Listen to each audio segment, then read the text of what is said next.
Now you can go. All right.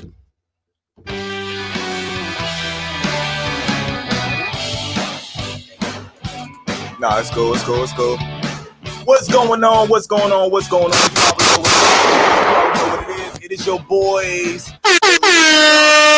Nerd mixed out for himself, Indy Uchiha. You got my man Syndrome over there, Mr. Loud Ass. We're gonna keep the mic away from him because he was loud as fuck the last time. Yeah. Just a little bit. He was loud as fuck the last time. Sometimes I get high and drunk, y'all. We got Rob Villain in the building, Uncle Bobby himself. They already finna get me high.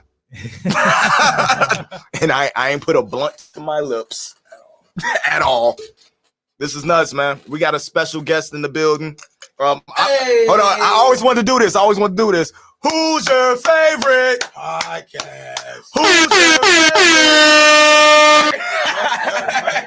Yes, sir. We got Mr. Skodala in the building. The man, I think he's Jamaican. Yeah, he might be. He just might be. I just might be Jamaican.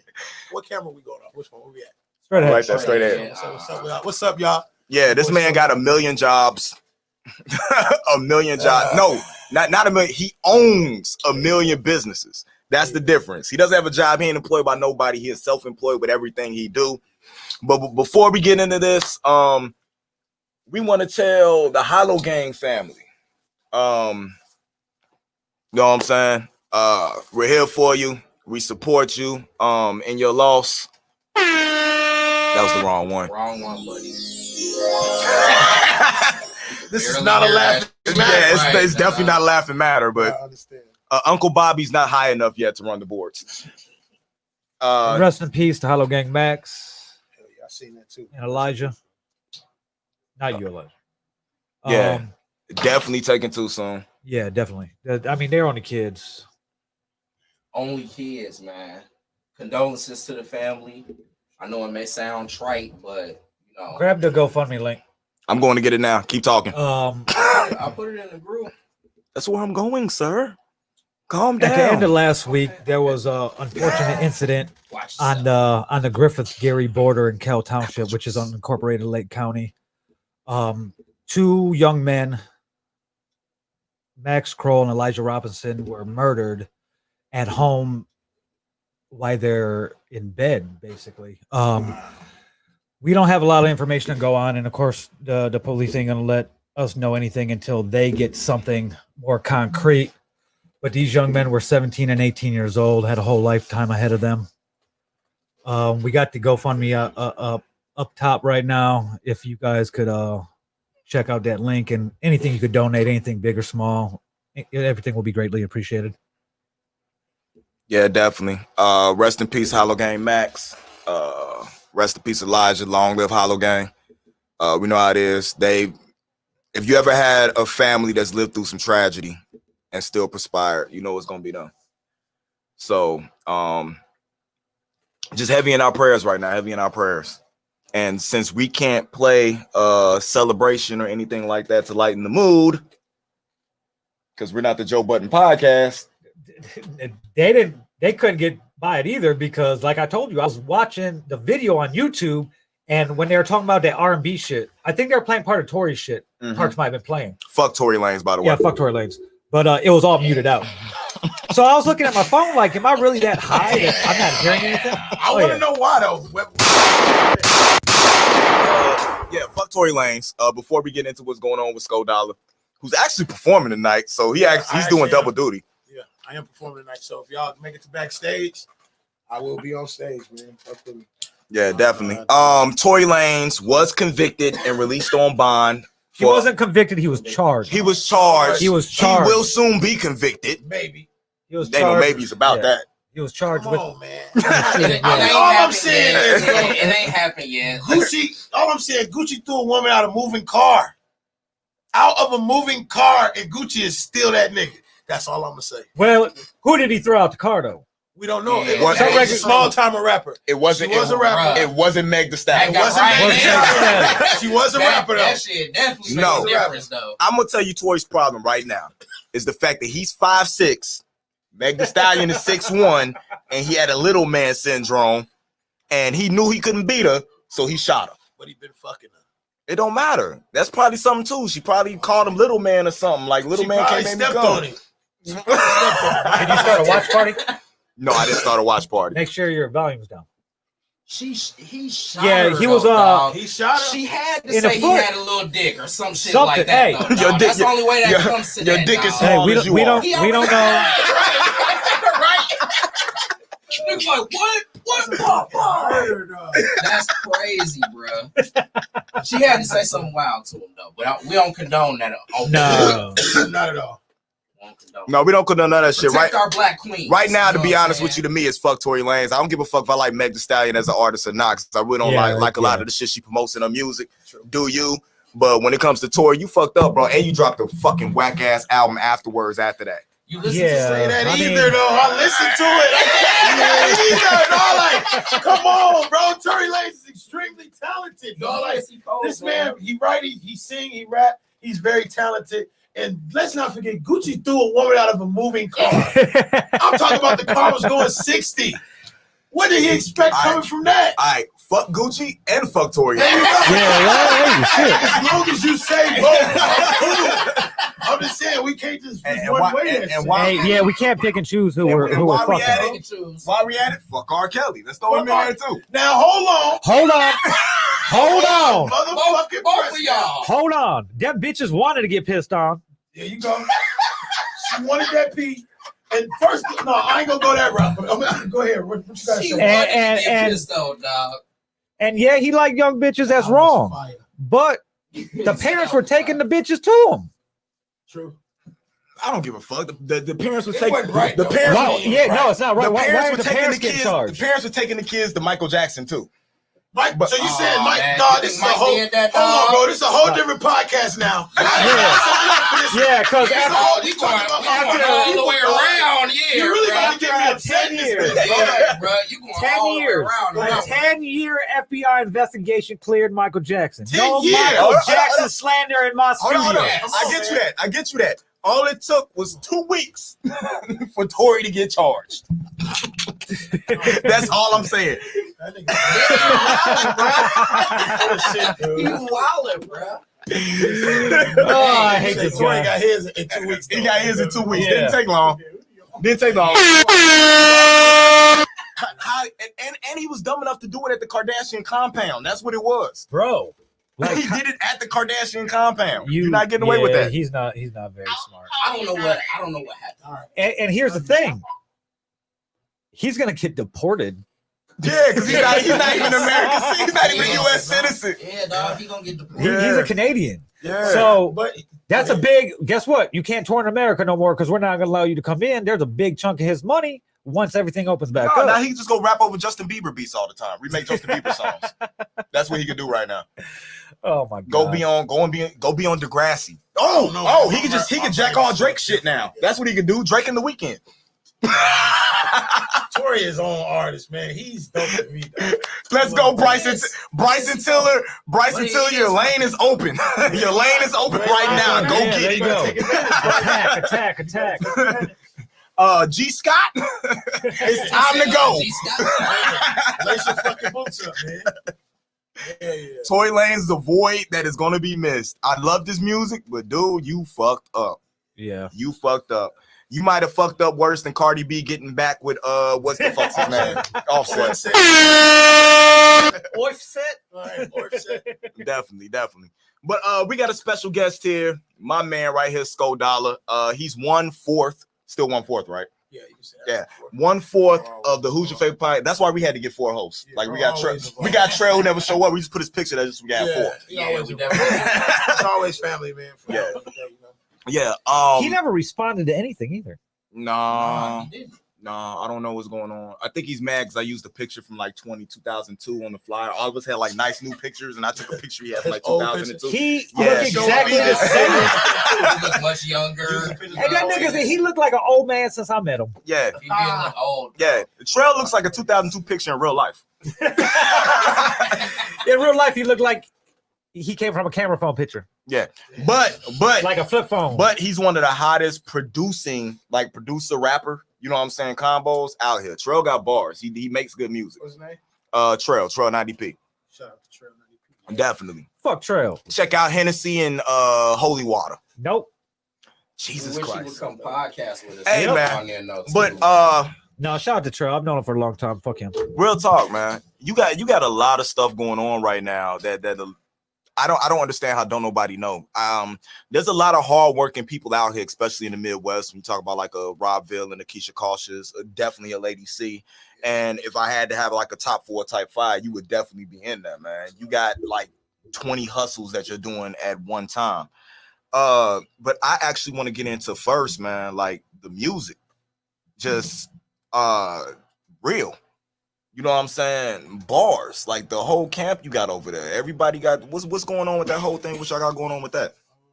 To be honest with you, everybody on the podcast, we all artists. Everybody do their own thing. We all record in different places. Everything isn't just like internal with recording and shit. We record on our ends and then we bring it back to the table. But with me, with the music, bro, I've been doing music like just a real, like no exaggeration. My homie Leon helped me write my first verse. I was like 12 or something like that. And after that, I've been rapping. My sister moved out. Her room became my studio. I was in 8th grade. So I come from like recording closets, recording on tapes, recording on DVD burners. Got to do the song all the way through and shit like that. Like, bro, I've been rapping for a very, very long time, over 20 years, and I'm 33. So I'm rapping since I was 12. So we had 21 now. So when you say the bars and shit like that, you know, as an artist, you can float through. You can go with what's going on. You can be learning from who you're learning from. And all of that just spilled into what I'm doing now. Like for years, I didn't even write music. I was just going. In under 1 minute, you just killed everything that I always stand for in my music, talking about I've been out here doing this longer than anybody, and you just beat me by like 5 years. I'm sorry. I gotta go change my whole album. I got my first. The crazy thing is, like, you know, like I linked up with my first like record label. I was like 12 or 13, and I was signed to this label called Self-Made. Self-Made was out of like Dalton or somewhere like that. But they had an artist named Payroll, and all of Payroll's music was on Kanye West beats. Yep. This is when Kanye West was going by Con Man. Yeah, Kanye. I remember that because Jay-Z. Go ahead. Payroll was on his fuck Kanye shit. Come on now. Because Kanye went and took them same beats and sold them to Jay-Z. So the main one that really got Kanye fucked up with Payroll was the song Never Change. Yeah. So Payroll made the song I Never Change. And when Kanye moved to New York, he was when he sat in the studio with Jay-Z. Rest in heaven, Payroll. Oh, well, man. Yeah. All my niggas was talking about, yeah, bro, you gonna be at Payroll funeral? Yeah, bro, you gonna be there? I was the only nigga there, dog. Out of my niggas that I grew up with. So y'all need to cut that shit the fuck out, nigga. So rest in peace to my nigga Payroll, 100%. So where I was going with it is, you know, so I was 13 rapping on Kanye West beats and shit like that. He was going by Con Man. So, you know, with Payroll and all of that shit going, I started just doing music from there, bro. Like my first deal, I was 12.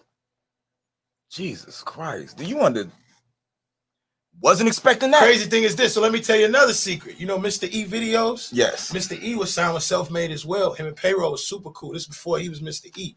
Mr. E used to go by Sawed Off. He a short nigga, right? But I battled Mr. E to become a part of the label when I was 12 or 13 years old. Right-handed guy. Okay. That's what I'm talking about. Yeah. Now that I haven't heard before. For real? That's true story. I ain't gonna lie at all. That's true story. It's a lot of parallels going on when it comes to that because Payroll was like my first feature ever. Wow. On the Tri-Flight mixtape, and that's when he came to me and let me know what was going on with Kanye because I even got the verse on there. You know what I'm saying? Fuck Kanye. Yeah, all of Said that. it trife for life. Talking about when he hit I'm shooting your plane down as soon as it hit the trip and all of that. Yeah, he was going crazy. Yeah, I remember too. Last time I saw Payroll, he came to one of my shows to show love. Yeah. And then like it was like a month later, Rev was hitting me and was like, hey, you know what I'm saying? Yeah. And that shit ain't never been right because that man was a talent. So in the midst of me running with payroll ended up bumping into Cap One. Cap One is today signed with 2 Chainz. Yeah. So when I first meet Cap One, I'm like 13 or 14. And my nigga Wall Street, white guy from Michigan City who bumped into us. I was like 13 or 14. Because let me tell you, I had a friend named Michael who drove me and my cousin Martise around the whole fucking Chicago one summer. Had us rap for all these different labels. And this was in the CD time. So every label we went and rap for, they was like, we fuck with y'all tough, but we want y'all to sell our CDs. You feel what I'm saying? Because we was young. You feel me? Like everybody fuck with the flow, but they just wanted us to sell their CDs. But my guy Michael Gross, he drove us around like the whole summer to like. So I met all these different entities, and that's how I ended up with the payroll. And being with payroll, I've been with Cap One, and then Cap One was like, he's still my favorite rapper to this day because of what Cap he did One for is me. a beast. It ain't even about the rap. Why I'm just saying, he's a beast. Yep. So, very, very underrated. So when I bump into people like Cap One and he give me his number and I'm a kid at home and when I call him, he answers. Right. You understand what I'm saying? Yeah. Do you know what that do for a young kid trying to become something? Or you understand what I'm saying? So when I would call Cap, he would answer and I would just rap my verses to him. This is back when I was a kid before all the weed and shit. I can remember 8 verses, all 16s, so I could just blitz you. You feel me? You know, back then I would call him and he would answer. He'd be like, that's it. I call him back. That ain't it. Call me back, nephew. All right. But, you know, he took me to my first radio. He took me to the radio station first. First rap I ever seen on 24s and real gold and chains. And this nigga used to write his raps in a laptop. I'm like, what the fuck? This nigga is next level. Right. This nigga was, I'm talking about when we was writing on paper, he was in there typing verses, going in the booth with the laptop, rapping them. I'm like, yo, this nigga Cap is ill, yo. So, you know, Cap, all of that just grew into who I am today, man. Cap was on another level. He was the first dude that I actually, and I'm talking about out of anybody, when I popped in the tape and I listened to it from beginning to end. What CD? Through the Eyes of a Dawn? No, it was the second one. The one, it was like a blue CD. That's Through the Eyes of a Dawn. That's Through the Eyes of Dawn, yeah. Yeah, sitting that's when he had that Mr. Biggs and all of that shit. The intro was bananas. The intro and the outros on them joints was bananas. He had the song with Nokia. Theory of Life. You talking about Through the Eyes of a Dawn. Dawn. That's what you're talking about. He was with Motown. But after that, the blue CD was called Theory of Life. Yes, sir. Yeah, because he had the song with Nokia from Drew Hill. And that was the first time somebody other than Common or Twista, when I was watching fucking, that might have been, was it 106 in Park? Or is it 106 in Park, or it was the fucking Basement? That I saw that video, and it was the first time I saw somebody other than Common or Twista. Shout out Chicago. Got you. You know what I'm saying? In the video. Like, definitely. I used to go down when I used to perform for lady G.I. Jane. G.I. Jane, shout out to G.I. Jane. That's my girl. And we used to shoot down the Nap because she had this bar on lock. We used to perform at all the time. That was the tape me and Rev listened to, going back and forth all the time. Just listening. His daddy, you know, on the intro, that singing intro? Yeah. That's his father. That's his dad? Yeah. That's his daddy singing that hook. That dude. All of them hymns and shit, bro. Now he was so inspirational to me, man. So shout out to Cap. You know? And Cap one made me want to be GD. He did, didn't he? I bet that. Make you want to be GD, oh, definitely, man. What's going on with your music now? With my music now, I work with DOL, which is a bunch of guys and a bunch of entrepreneurs. Shout out to Twan, Swank, Jonesy. All of them over there. Those are all my guys. So, you know, we just got we got a studio. We rock out the studio. And, sometimes I get beats from them. Sometimes I get beats from Indy, DJ Indy 500. Mm-hmm. He do a lot of production for me as well. Swank do a lot of production for me. Me and Swank got so many songs people don't even know about. And it's like, me and Swank, like, he just dropped a new tape. It's called New Job. Go check it out. I'm on there. I'm like the only feature on there. I'm blessed to be that. Yeah. For real. So, you know, me and Swank got hella music. He's one of the dopest producers I've been around. And I used to work with guys in Atlanta and shit like that. But right now, it's really just home team. That's where I'm at. Home team. I hear y'all talking about home team a lot. Yeah. What made y'all get together with this podcast? Because I remember going forward, we had a cypher together behind Lou Wallace for footage never to be seen. Footage never to be seen. It was bad footage though. Yeah. So it's cool. But it brought us together. I remember you guys talking about it, and then it just popped up out of nowhere. You know what I'm saying? Like, what talk us that from beginning, you know what I'm saying, to where it's at, because you actually have one of the dopest podcasts, you know what I'm saying, that I seen. Thank you. Other than mine. Thank you. That's the truth. Shit, other than y'all niggas over here rocking. I respect it all the way around, man. No, we get y'all mad love and mad respect, man. The stuff that y'all do, but it's two different lanes. I watch y'all put on for the city. You make sure that it's always somebody there being properly represented that y'all putting on, whether it's businesses, whether it's people. You make sure everybody has their light to be seen. But like, where did that start? Like how did that come to fruition? Okay, so the podcast itself came in because my brother Worthy he was just filming he was just getting a lot of footage for his DVD that he working on. So he wanted to do like a round table, and thank God I have a house where I can house this shit. So we sitting in my wife's kitchen, of course, and the first time we passing, we just got the camera rolling, they going around, we cracking jokes, we just talking, we coming up, we just being us. And we was like, we're gonna do it again next week. And my wife was like, y'all gotta get the fuck out of my kitchen. I want to be honest with you. My wife like, y'all gotta get the fuck out of my kitchen. Man. So she was like, but I got you. So I'm blessed right now. I'm very blessed, y'all. So I have a home that has like 6 bedrooms in it. You know what I mean? Mm-hmm. But I just have to put up the drywall to make the rooms downstairs in my basement. So it started with me and my wife building my daughter a dance room downstairs. So I got my laundry room, and we built the dance room for my daughter. Painted up, put mirrors around the wall and shit like that. So my wife like, let's get in the car real quick. I don't know where we going. We end up at Menards. She bought me a whole bunch of fucking drywall. So I'm like, she's like, yeah, nigga, you gonna go downstairs and finish them rooms. So with that being said, I went downstairs. She helped me the whole way. We put up the walls. And by the next week and them niggas coming, I had a whole podcast studio downstairs. So like, it's like once I get involved with something, bro, it's like, when I like it, I'm like, yeah, I think this could work. And I just set it up for her. So, me and my wife built what's name. I start putting little shit up on the wall. And if you watch the beginning of the podcast from the beginning, you can see the growth in it. You know what I'm saying? You can see when it was nothing on the wall. You can see when it was this on the wall. You can see how the wall started growing. And you can see the advertisement of the who's your favorite stickers and all that. I like for people to see the growth in what I'm doing too, So it started there, and then I had another wall that was supposed to be put up, and I put it off for so long. So as we growing the podcast, my wife like, dude, put the other wall up. I'm like, no. Right? She like, dude, put the other wall up. I'm like, no. Right? So one day I was like, fuck it, put the wall up. So, but in the midst of me putting that wall up, like, y'all gotta know, like, bro, I lived in Atlanta 5 years. I've been to New York. I've been to South Carolina. I hustled in all these places. South Carolina, New York. I moved around everywhere.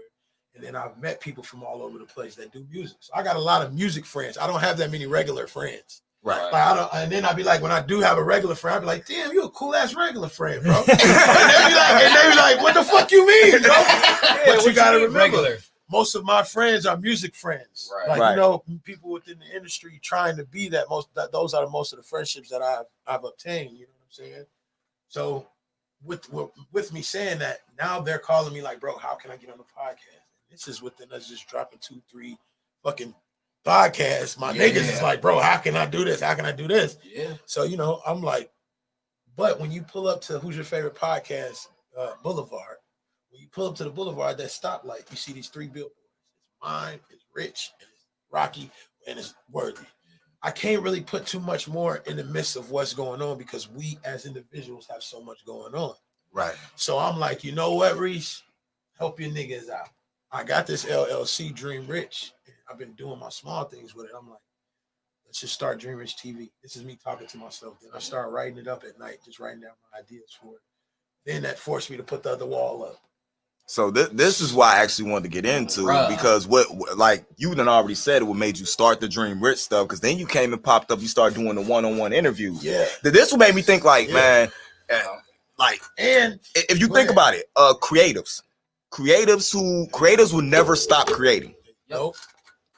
They can't just stay in one lane. Nope. They have to create as many venues as they can for success. This is one of the reasons why I admire people like Joe Rogan, Joe Budden, you know what I'm saying, different like that, because they're never gonna stay in one lane. Both have their own friggin' basically podcast networks and everything that they're doing right now. Same thing that I want to accomplish. But I'm watching you, no lead.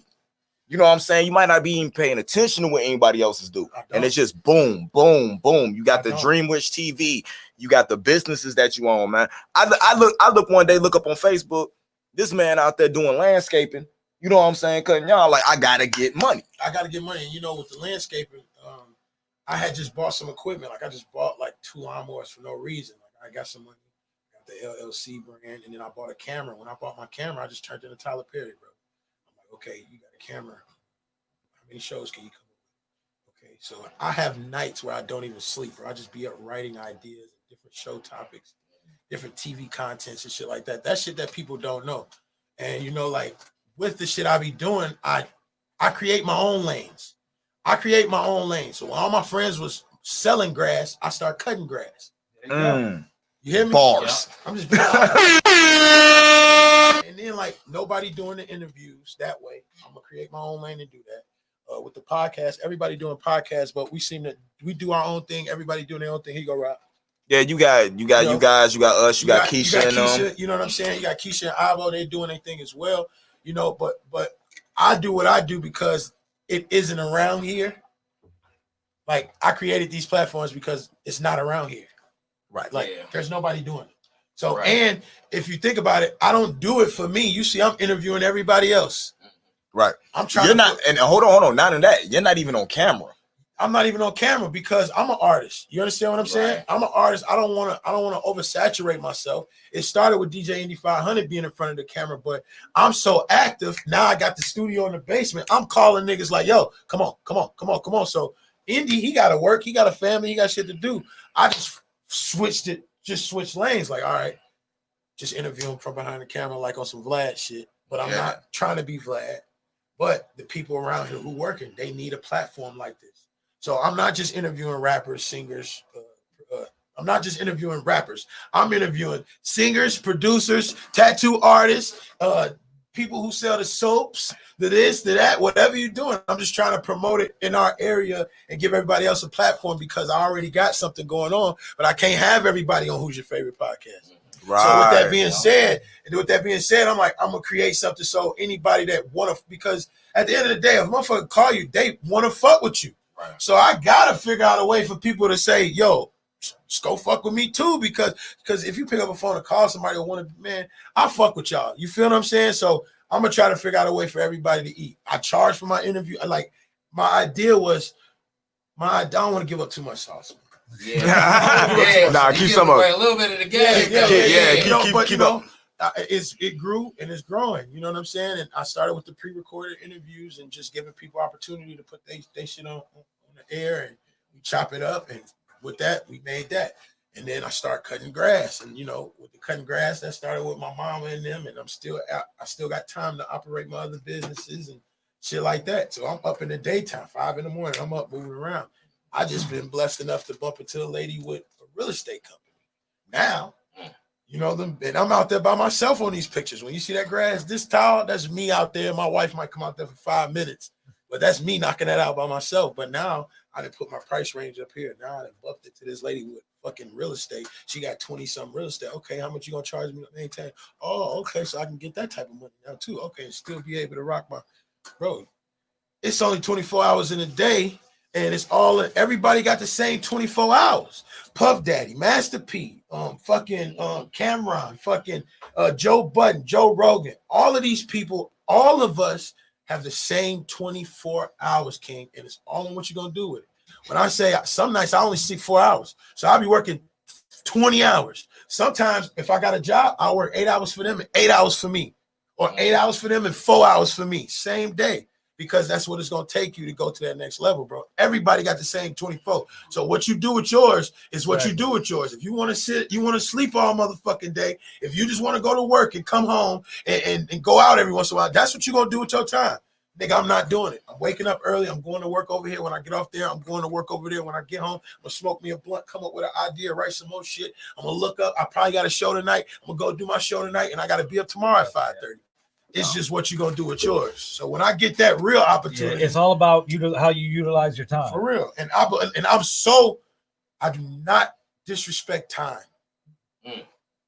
I'm so in love with time. It's the only thing you can't get Yeah. back. Bro, one thing about time, I do not waste my time. Don't waste your. We ain't gonna waste each other's time because I respect time. That's one female that will leave you, not care, and never come back to your ass ever again. Do not waste my time, bro. Damn, bro. So, do you ever see there's gonna be a time where you would stop? Like, do you have a finishing point, or are you just tunnel vision? I have and no just go till you can't go. I think that he ain't gonna know when he's done until he's done. Yep. Like he's gonna keep going. I be so scared that I'm like, I be watching these movies, people be having like heart attacks and strokes and shit. Lately, now that I'm 33, I be thinking about that shit because y'all see all of this shit I'm doing right now, right? I got a whole fucking notebook of more shit that I want to do next year, or that I want to do right now that I'm not doing. I got a whole motherfucking notebook right now, King. I got 4 shows that I'm working on. They all wrote up. We got movies and all that shit. I got so much shit more coming out. That's you can talk about all the shit I did already, and I still got 4 more chambers of shit already. And by the time any one of those chambers open, I'm gonna have 4 more ideas. That's crazy, right? And I'm not exaggerating. Even if I stopped in the notebook today, it'd take me, you know what I'm saying, however long. We ain't even through what's in the notebook yet. We on the same page. Yes, sir. Yeah. Hearing you talk, you'd be surprised how similar like the two of you are. You sound like him, bro. And you know what? I'm sorry. I talk so much, bro. But that's the reason. That's the reason. I dig this, right? So I got a friend through a friend, right? Mm-hmm. So the friend that I have now through a friend, he's like extremely. He's like extremely like bro is like extremely connected with the streaming. Okay. Y'all with me? Right? I know exactly where you're going with this. So with me being who I am, y'all see how I'm all riled up and I get to kicking my shit, right? I get to kicking my shit to this nigga, but he plugged with he's plugged, right? Right. So I kick it to him like this. I say, bro, shit, nigga, I'm grinding. I'm trying to get my own network. This man say to me, I said, yeah, because, I got 100 shows that's already written down. I'm trying to get my own network, da-da-da-da-da. He say, a network costs $100 million. You don't even have 1% of that. So if I was you, I wouldn't even tell nobody else that. I would just say I'm working on TV content. Facts. Yes. Facts. So, but I say that to say, that shit hurt my feelings. Yeah. Yeah. You hear me? Yeah. That shit hurt my feelings. But I want to be around a person that'll tell me some truth like that, nigga. Yes. That shit didn't hurt, dude. Yes. That shit didn't really. But who are these people? These are the people I need to meet, dog, on the real. But saying that, what is a network? So it depends on your concept of it, I guess. Yeah. It's a centralized place where they can view all your content. Yeah. That's what I want. I don't want to have to be. I don't want. So I don't know if y'all pay attention to that. Go ahead. After the show, after you're done tonight with your show, hit me up. I got something for you. For sure. So let me tell you this. So I don't want it to be. So here's the thing. Everybody got these platforms, right? I mean, we all have platforms through a platform. Right. Facts. Y'all with me? Mm-hmm. Yes. We all have this platform through a YouTube, through fucking StreamYard, through fucking Facebook, Twitter.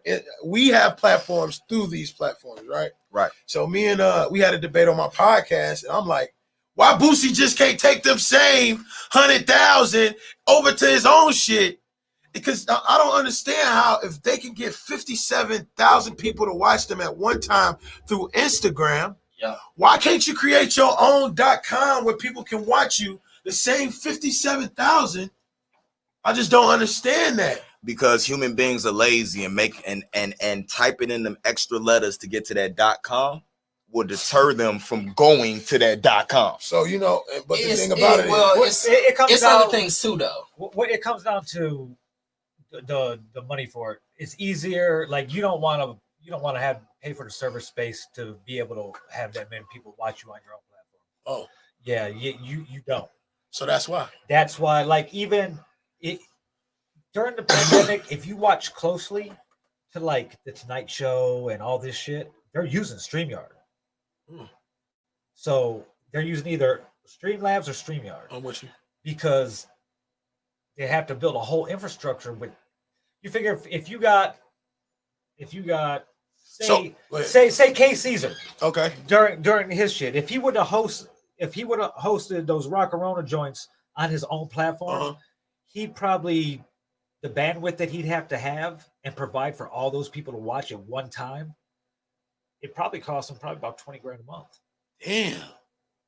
Bandwidth is expensive. So that's why. So you just answered my question. Just like remember back in the day, websites you get the free website on Ning.com. Yeah. There were so many big, major Fortune 500 companies that had Ning websites because they provided everything and the server space. So they didn't have to. There's only one major company, well, two, that built their own servers, and that's Google and Amazon. And now all the major companies, everybody you could think of, either go through Google and Amazon. There you go. Because they don't.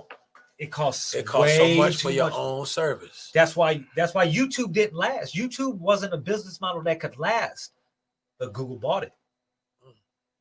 And ever since Google bought it and put what they have behind it, that's where YouTube is where it is now. That's like I'm at Sco for the first time. I'm at Sco through Edge.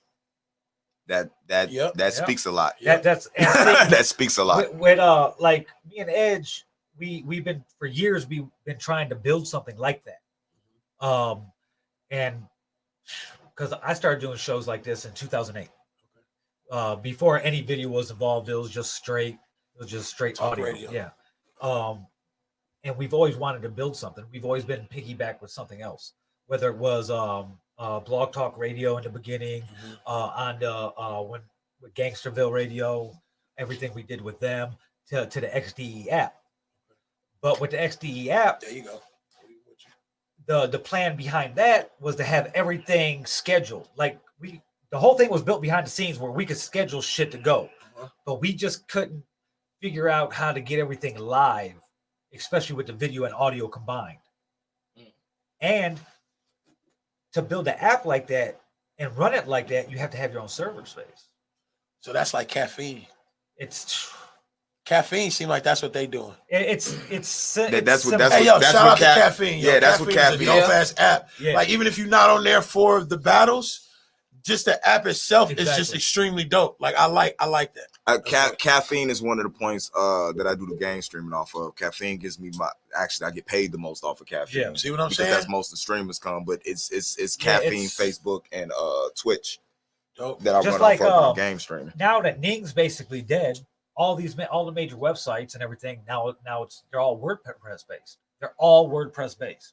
What that mean? WordPress is a WordPress based. What that mean? It's WordPress is a basic website. Basically, what you do is you fucking go to GoDaddy or whoever. You get your server space and you install fucking WordPress. It's like an app behind the scenes. Gotcha. And there's all types of templates, or you could design your own template for the site, and that's your website. But you're piggybacking off other people's shit with GoDaddy or whatever case may be. Still coming through that line. Exactly. So I was just saying that to say, like the thing about this shit here, bro, you gotta like once you create the traffic, you can put anything in the middle of traffic. Exactly. You know what I'm saying? And it's like that with what is it? Amazon. Yeah. This is something I'm gonna take to is a point. It was an argument y'all were having on the podcast one day. Yeah, I watch y'all shit. That's dope. Who's your favorite podcast _? Make sure y'all go check it. Go check that out. We rebuilding right now, but the thing y'all were talking about when y'all were talking about if we could take the black dollars, you know what I'm saying, and build something in order to, if we have enough money, you know what I'm saying, enough black dollars to build something like that, to build that foundation, like you said, and make our own real black television platform so we could get ahead in what we were doing. It's possible. And like with me saying, like what I was just saying, it's not even just the black community. It's just our community, because the black, brown, we the same people, y'all. So our communities, all I was saying was, like, for instance, if everybody in Gary put up $100 for every person in their household, including children, y'all with me?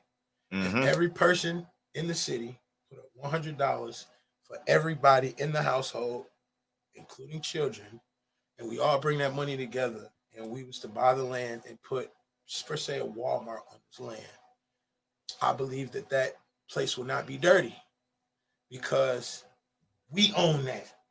We get money off of that every month. We put our money together and now we made this happen.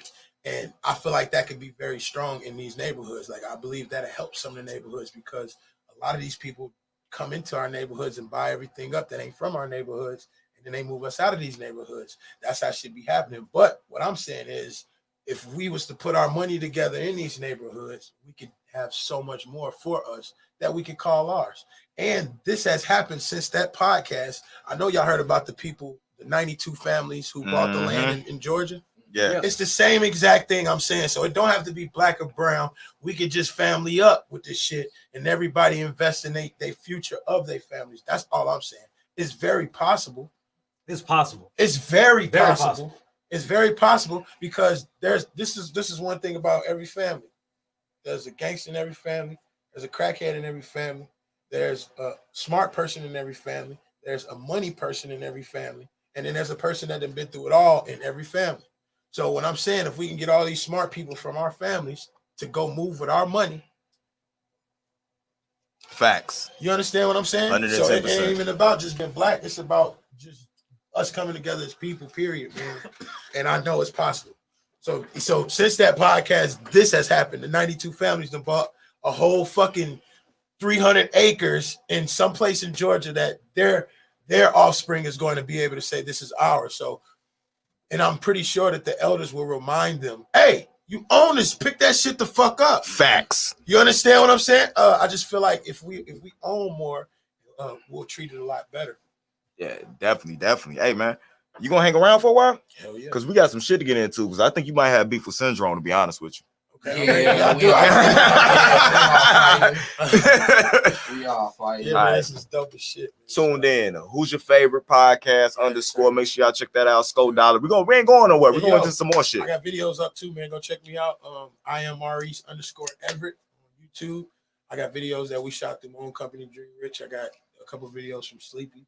Just type in Sco Dollar if you want to do it that way. However you want to do it. Fire.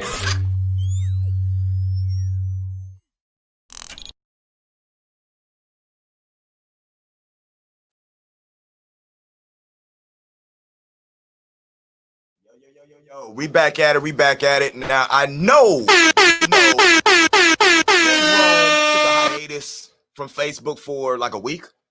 That was longer than a It week. was longer than a week. Cheating, though. Swear you didn't cheat one day. No, he left Messenger open. He closed Facebook. Left Yeah, he Messenger was open. Messenger. He had to leave the back door open. Messenger was I ain't gonna lie about that. No. And But- he was always active on that motherfucker too. Yeah, I got 2 phones, so I'm able to do I was this. less distracted by Facebook. That's what it was. You know what I I'm say saying? that's a good thing though. Yeah, I think it's good for everybody to take it. And I watched The Social Dilemma on Netflix. That shit scared the hell out of me. I was like, you know what? I'm gonna delete Facebook. Oh, fucking We've with been, a dilemma. I'm telling you. But this man went on a overrated run. Overrated. I'm talking about bro woke up on the wrong side of the Bro. bed. That go Shut up. fucked up with some Hey, Legit, some big titty bitch with apple juice pissed him off.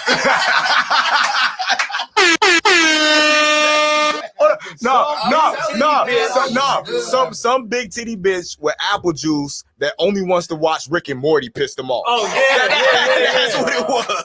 Because he Yeah, was Rick like, and Morty. Man, fuck Rick and Morty, I dog. don't know who that is though. You Yo, ain't seen Rick I and don't Morty watch. before? I'm gonna be honest with you. I've never watched cartoons. But I ain't gonna lie. I would come home from school, watch Looney Tunes, eat my sandwich, and go outside. Fat nigga shit. all right, Swear to we're gonna start off with this. This is the one I agree with. This is the one I know you agree with. Okay, you which probably, one you is probably it? agree with this Let's too. see.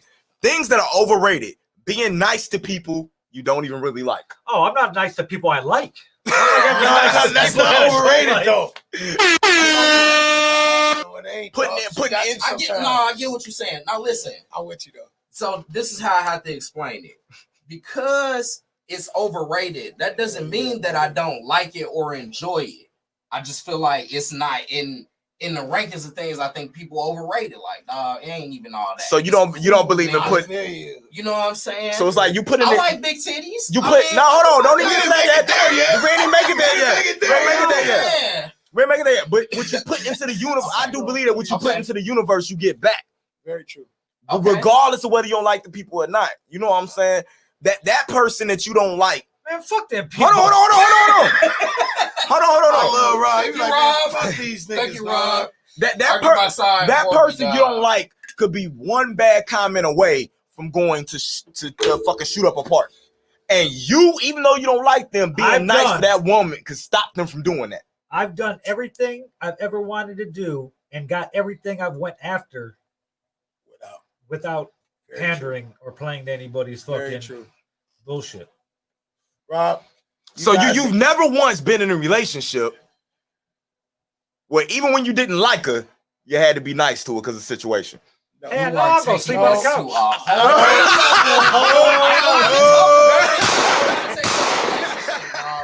I don't want to talk about that. I get you. You don't want to upset the big titty lady with the apple juice. Listen, it's some situations where you do got to be nice to people to a certain degree. Mom. I'm not just gonna cut. I'm not just gonna cut aside my boss. Mom, that's a good one. Mom, piss me off every day. Oh man, shit. Hey, my mom moved in with us during the at the tail end of the pandemic. It's fun. I talk shit to my mom like I do everybody else. Ask him. Shout out off camera, Elijah. What up, off camera, Elijah? Off camera, Elijah. I like that. But, yeah. I walked in my mom's room yesterday. I was leaving. I was like, Mom, if you're gonna be here, at least like do my laundry or something. You ain't shit. How do you say that to your mom, dog? Just like that. Just like that. What you talking about? Actually, I was like, hey, Luann, if you're just gonna lay around watching TV all the fucking time, at least do my laundry. She might be watching now. She erased me off Facebook because I said something pissed her off, but she still stalking my page all the time. Hey man, my mama do the same thing. My mom be so mad when she see my videos. Sometimes she be calling me, Reese, why would you say that? Why would you say you're gonna kill her for real? Mama, chill out. You said entertainment. Number 2, I might agree with. Paying taxes, voting, going to court, all things participating in a corrupt system. Overrated. Yeah, that's overrated. Yeah, to an extent, yes. To an extent, I do agree with you. But regardless of what's going on now, it is a corrupt system, what you said. But there's always going to be a corrupt system. Voting, it's not going to work. Voting right now can keep the system from getting more corrupt. Yeah. Yes. I think right now this might be the segue to some proper shit, maybe. If we get shit. Nah, I don't fucking trust Biden or Kamala Harris, but I trust them other people less. I gotta say this, y'all. I apologize to whoever don't like what I'm about to say. I really don't give a fuck. To tell you the truth, I really do not give a fuck. You want to know why? Because even when Obama was the president, nothing changed in my neighborhood. Nothing. Big facts. Nothing. So Big facts. Nothing Big ever facts, changed brother. in our neighborhoods. And let me tell you this: there's no Chick-fil-A in any ghetto. There's no Starbucks in any ghetto. But I bet you can find that cheap shit like Rallies. There's a reason why though. Starbucks ain't gonna move in unless in a 2.75 mile radius and in a certain median income threshold. I believe it. So it's financial. Oh, 100%. It's 100% financial. So it's financial. But Hammond was the 4th biggest city in the state for years, and they barely got one. And when they got one, it's right next to the fucking expressway. You hear me? Mm-hmm. Yeah. Yeah. I heard So about shit like and that. fuck Chick-fil-A. It's the same thing. Why they're Some areas you can't even get food stamps because of the income. Yeah. Whatever you just Yep. said. Some place, I went out there, Crown Point, so they're like, oh no, we don't even take that. Black motherfucker, get your ass out of here. You had to go. I'll take EBT in. No, get the fuck out of here. All right. You had to go to the you got to go to the Strax over there by the high school. Do not defend no motherfucking nothing, okay? We're not defending. I'm just telling you where to go. Go to the Strax over by the high school by the YMCA. I'm not going there unless I gotta go to court. I don't go there unless I have to go. I spent 7 years living in Crown Point. I had to learn how to move around. I commend you, brother. I ain't had no choice, but now I don't have to go to Crown Point ever. Fuck Crown Point. Great. Amen. I'm moving further and further east as we go. I can't say the same. Things that are overrated. Number 3. This is where I want to get up and punch him in his fucking mouth. What he said? Apple juice is Bro, overrated. you got me fucked Bro. all the way up.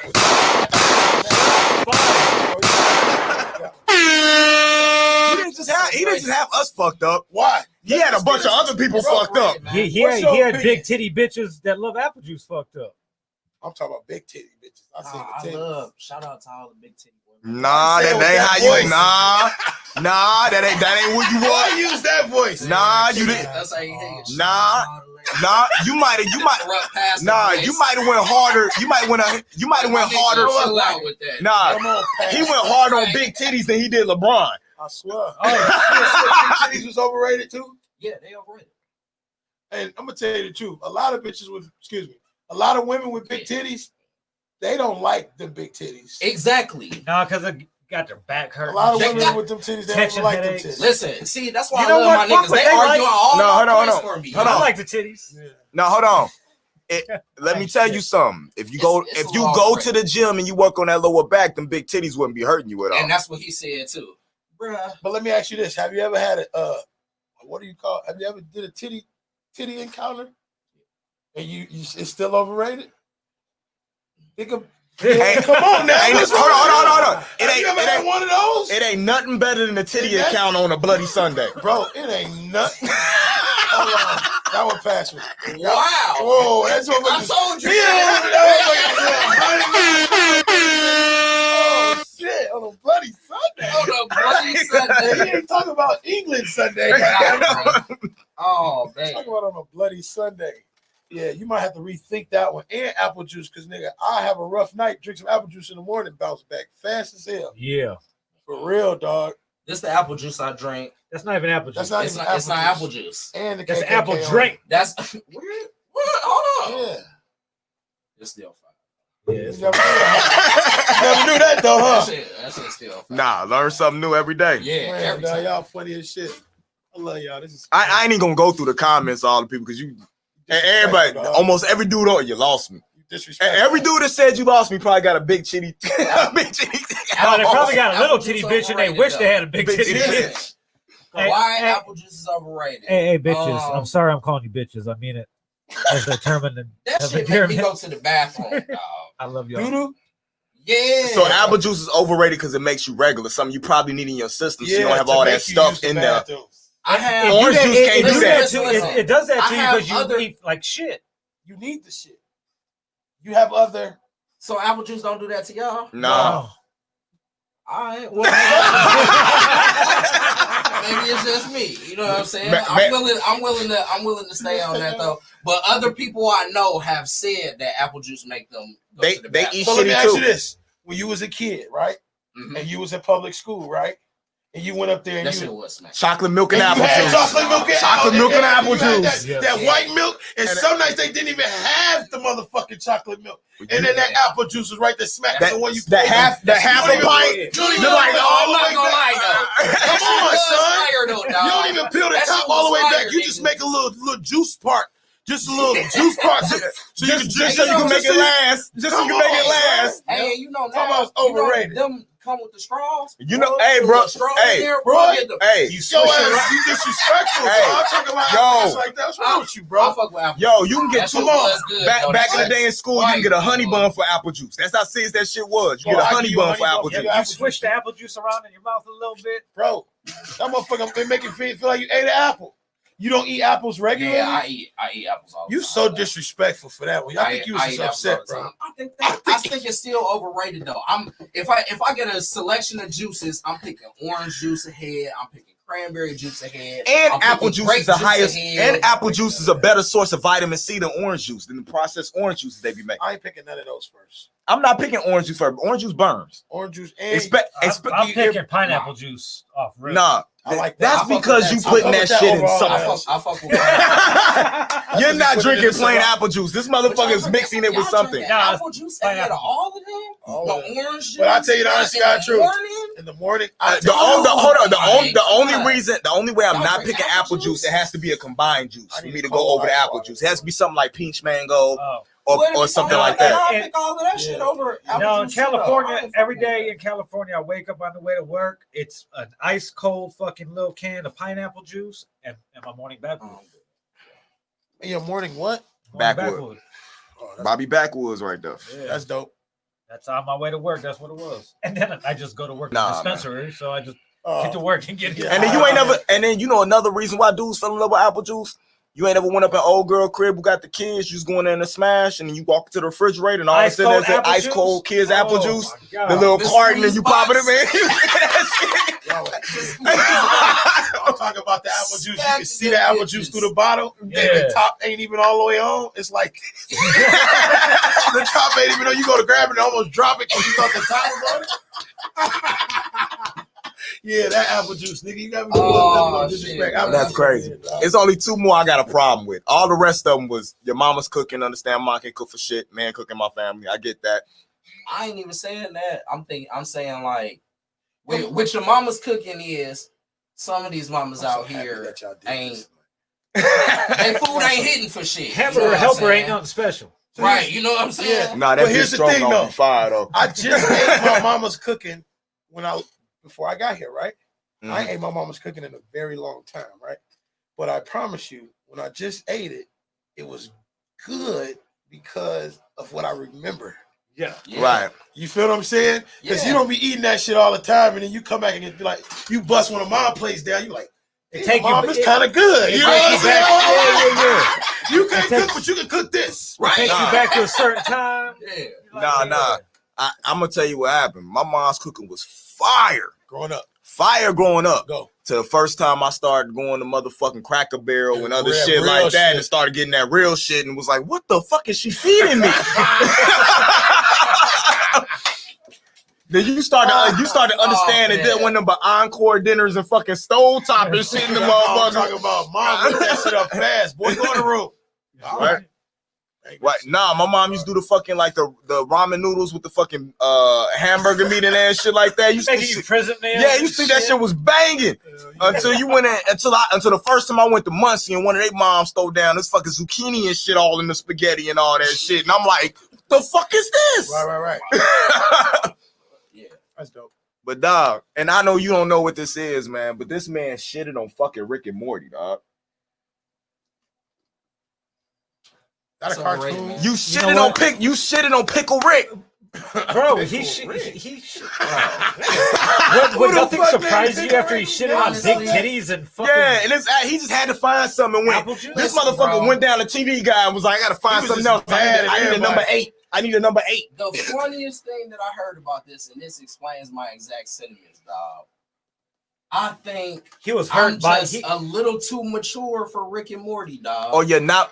I'd rather go watch South Park. He's a little too mature for Mick. You know what they say about people who can't watch Rick and Morty, who don't understand it, right? Not very smart. That's basically what they say. They can't comprehend. Hey, yo, I understand it. So before I got here, Indy texted me, don't wear green. So I'm sitting here high as hell looking at the screen like, oh, this nigga funny as hell. If I would have worn green, all you would have seen was funny.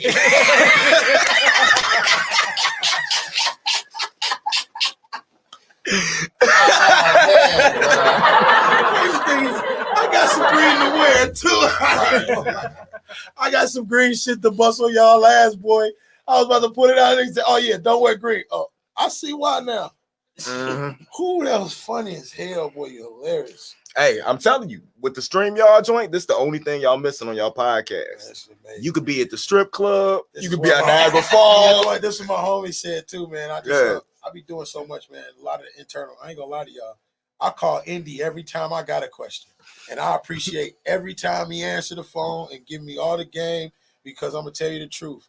We wouldn't even be halfway where we at without the leadership of Mr. Indy right here.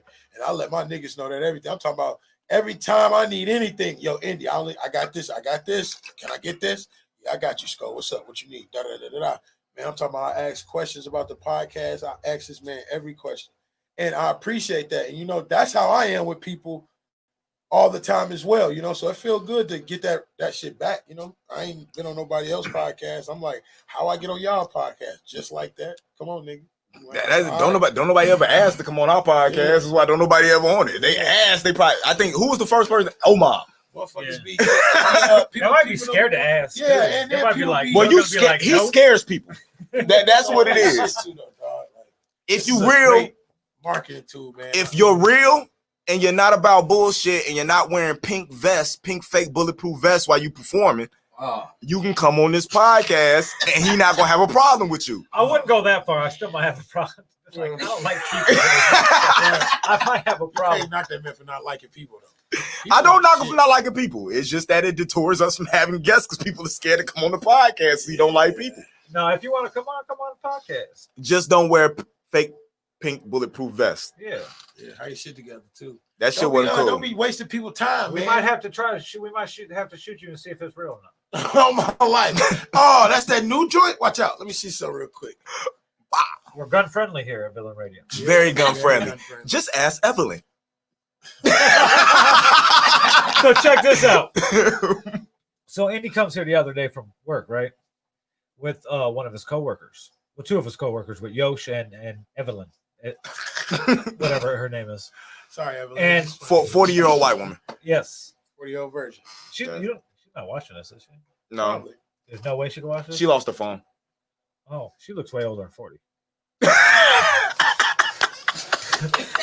So Okay. anyway, he brings her here, and she says, "There's guns." I'm smiling. They're like smoking. There's fucking guns on the table and shit. And she's just sitting there. I said, time to go. She ran out the door. Just went to go. This is a house of common nuisance. Get the fuck out of here. You got Omar all you hear is Omar's tattoo gun going, and the baby pops up. Like, hey, Andy, all tatted up, shoot. Walk around. She ain't used to this shit. Ville's in an oversized Hollow Gang hoodie. My boy that inking shit up. Y'all motherfuckers ain't ready for this. You have big ass ill Brown Man, like shout sitting out in the to chair, y'all, man. Like, I'm gonna be honest with you, bro. Like this whole setup, like ever since I met Rob and ever since I came over here, bro, like the whole vibe is dope. And I appreciate the ambition too. As a person like me, I can see the ambition, I can see the thoughts, I can see the dream, I can see all of that because I got the same thing going, you know. So Yeah. I definitely fuck with y'all tough, bro. I'm so Yeah, proud of and y'all. we keep I adding wish y'all on. the best. Because Because let me finally tell talk you, me out my life. everything that I've seen go on is what I want to do. What I've been like planning in my mind to do forever, you know. Nah, we look at y'all like, oh damn, they got a banner now. Funny as hell. Fuck, we gotta get a green screen. That's how that shit go. We gotta get a green screen. Y'all niggas like Good Burger, bro. Y'all like Good Burger. Y'all across the street, y'all got the sauce. And if Mondo Burger across the street, goddamn it, the burger's big as hell. You know? That's just how it go, man. It's just, you know, iron sharpens iron, man. So Yeah, when I took it over from when I took the space over from faculty, like the first time I walked through after Boogie started breaking everything, all his shit down, taking it out, I walked through and I was like, "This is what I want to do." I was like, "This was a storage room where Omab Tattoos now, and what was formerly Studio B was a storage room.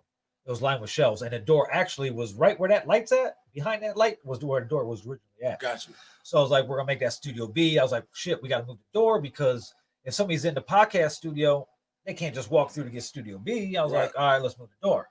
And I was like, we're gonna make the storage room Studio B. This back area, we're gonna fucking put a short wall up. That'll be my video editing suite, and this will be the podcast area. Very true. I was like, I got the green screen thing at home. We'll fucking Yeah. put it up. And I'm impatient. I'm fucking Me got too. real bad OCD. When your birthday? November 13th. I'm a Scorpio. Oh, we gonna be so cool and then he gonna hate my guts. I was just playing. I was just playing. So we got Studio B done. It was in there, like that setup that's right there was in Studio B. But I was like, I did a session that made me decide I didn't want to be open to the public anymore. Okay. I was like, Shit like that happen. like, you know what? I'm cool. I don't want to. I'm not giving back anymore.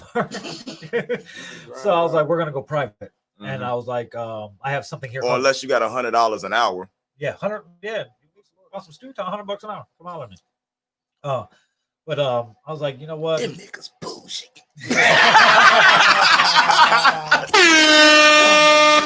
together. But then I was like, fucking get Omab in there. He's tattooing, you know. And really the only thing I'm trying to like book time for and still develop for like the public is the podcast shit. That's dope. You know. But other than that, yeah, it was a really bad session. I was like, fuck this shit. Yeah, I've been saying every time I'm doing some shit and music's pissing me off, I'm like, I should have bought a food truck. You want to tell you want to tell you how this shit really happened? What the fuck he left out was? Boy, you a lot like me, boy. I came and recorded the last day faculty was open. That's when I just wanted to make sure I recorded my first signal at faculty. So I was like, you know what I'm saying? I wanted to be the last one. You know what I'm saying? You get it up out of here too, huh? Yeah. So I was talking to Boogie, and Boogie was like, yeah, I'm finna get up out of here. He was like, I'm actually finna sell this, you know what I'm saying? Get rid of this space. He was like, you could talk to Jesse and you can keep all the foam and all that stuff, all the noise cancellation shit. He was like, it's only like so and so much a month. I was like, I got you. Yeah. I get a text message from him. Hey, I bought faculty. Well, there was a big lapse of time in between that because he let me know that Boogie was leaving and everything. Mistake number one I made. And but he had quoted a much higher price for rent. Mm-hmm. So and then G Scott had his last create day here right before Boogie broke everything down. Because the last like 3 days that they were open, they're actually closed because it was when the COVID started. No, the Comic-Con shit. Oh yeah, because I got Boogie. I got Boogie a friggin' press pass to go to Comic-Con. So he was gone all weekend. So I was basically came in and started bringing certain shit in, painting. I wanted to brighten it up a little bit, start painting everything. But it was a little bit of time between. He told me, and I was like, you know what, I'm not gonna. That's a little too much a month. And then I came in here for G Scott's last create day because me and Bug came. And I'm sitting with Boogie in the control room. I forget who was recording. Young Gerald might have been recording, but we're just bullshitting and everything. And I was like, so how much? She's like, well, this is what the landlord said. Blah blah. I was like, and I sat there. I'm an impulse buyer. I'll buy something just to fucking buy it. That's how we end up with 2 slate ravens. We only needed one. Yeah. So I was like, text him. I'll take it. He's like, for real? Like, yeah, because the landlord told him, was like, if you could get somebody in here before you leave, boom, they just take over type shit. You know? And then it was, and you do your podcast from here now. Yeah, basically. But it was like literally, I came here like on a Tuesday, said I'll take it. Thursday I was here meeting with the landlord. Friday I was back here signing the lease and painted, and Boogie moved all his shit out. The only thing that he left here was the sound, the booth. Isolation. Yeah. Yeah. And then slowly I upgraded 4 times before we opened to the public. Yeah. Like we came in here, I had a Digi 002 board that I got from Edge, and then fucking and that microphone. And then we just fucking built up from there. He brought in a preamp and a microphone. I got a Digi 003 board. I have no idea what these boards and shit. Got it. And this is the only reason why. And then, like, you need a person like Raphael, goddamn. And then I got I got upgraded the monitors, and I got I was like, I want the touchscreen shit. I want a board. Like I want the knobs and all that shit. I want it, but I want a touchscreen. So I drove to fucking St. Louis and got my board and got the first one and was rocking that for a couple weeks. And then on Sweetwater, I seen they had an open box one, scooped that up, fucking added the second one, kept building, and that was before we even opened. And that's when he started taking on my podcast shit. And that's when I was like, he brought me a light. I was like, hey, I need another light. He's like, you could use this light till I move. And I'm thinking, I was like, you ain't getting this light back. No, that's basically what I gave him one light, gave others, I ain't come back. I was like, knew you wasn't getting it back. Yeah, you ain't getting that light but back. my thing when I'm at home, my space, the way I light my space up, I only need the one. He knows I can orient his shit to work, and plus he don't want me there anyway. He wants me here. Yeah, man, y'all team, man, y'all team. Yeah, this is dope as fuck. that's where it go. But shit, that drive from Michigan City finna be murder. Yeah, no, that's not too bad. But try that shit like 3-4 times a week, bro. But now we got Studio B back here for decoration. But For Rome. Yeah, and we're I always really really like a video editing room as well. Yeah, That was my mind. yeah. Because I'm like, you can go to the studio, but you never walk into a studio. Yeah, I gotta and get a have, bigger an TV because actual, my TV's not big enough. room for editing film. You know what I'm saying? Like a film editing room in the studio. While we at it, we want to just shouts out to Keisha Costa. She had an interview today on Power 92. Oh, that's dope. With Shondale. Air Hustling Radio in the building. She's another one's been putting a lot of artists on, playing their videos. Y'all some bitch ass motherfuckers to keep getting us shit taken down because y'all want to fucking whatever that fucking button. I don't even use that button, so I don't know what the fuck that button is. That fucking button that you press to fucking hate so they could take us shit off. Fuck y'all. Hey, I think she said she found out who did it too. Crazy. Yeah. That shit lame as hell. Yeah. Y'all motherfuckers hating because she making moves. She said she Hey, was man, on Facebook ass. y'all should do something better with y'all time than hate on people, man. Try to create some motherfuckers. shit on your own, goddammit. And she doing that shit that he don't like to do. Even motherfuckers she don't like, she be putting on. She show love to everybody. And I told her on the post, I was like, hey, you gotta stop lending a helping hand because eventually it's gonna get cut off, and how you gonna tie all those fucking Adidas shoes? Right? Queen Adidas right there. You know what I'm saying? Look like every day she out, she popped out a Run DMC video. Hell yeah, fresh as fuck. Shout out to Keish. Definitely, man. Again, you got Sko Dollar here. He's gonna be at Backstage tonight. Yeah. Make sure y'all go check that out. I want to go, but I got responsibilities. Yeah. Hey, I got responsibility too. I'm just blessed to have the system I have. You understand? So I need to create a respect your system. I need to create a system. And respect the system, goddammit. Yeah. Your system is you could go, but you sleeping on the couch. Yeah. Damn. Yeah, that's exactly what's gonna happen. I'm looking at the time now, like you said, you weren't doing a pod. If I'm here, I'm doing it. I can't help it. I'm sorry. I ain't gonna lie to you. I go through the same thing. Don't think that like people be thinking like, That's fucked up you because just we've got had to set up for a week. This shit ain't easy. It's No, just it's not. relationships. No, it's not. Relationships ain't No, easy, man. the anime is babe. The anime Especially assembled being interview was ambitious switched till and shit. tomorrow. This shit ain't easy. Them women So. be wanting us around. It's always my fault. No, it's not your fault. This is my fault. I apologize. But yeah, man, y'all already know what it is. Hey, you wrapping up? No, we ain't wrapping up. Okay. We ain't been on for 2 hours yet. All right, let's rock. Yeah, we do it. So let's get into something right quick while we switch up the shit.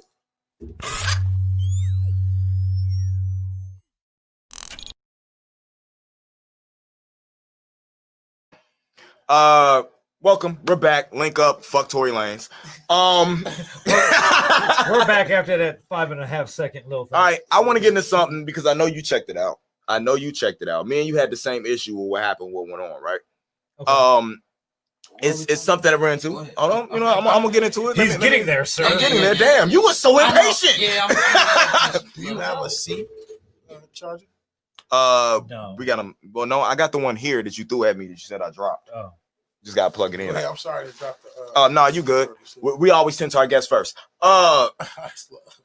You do. Our favorite podcast came back this week. Yes.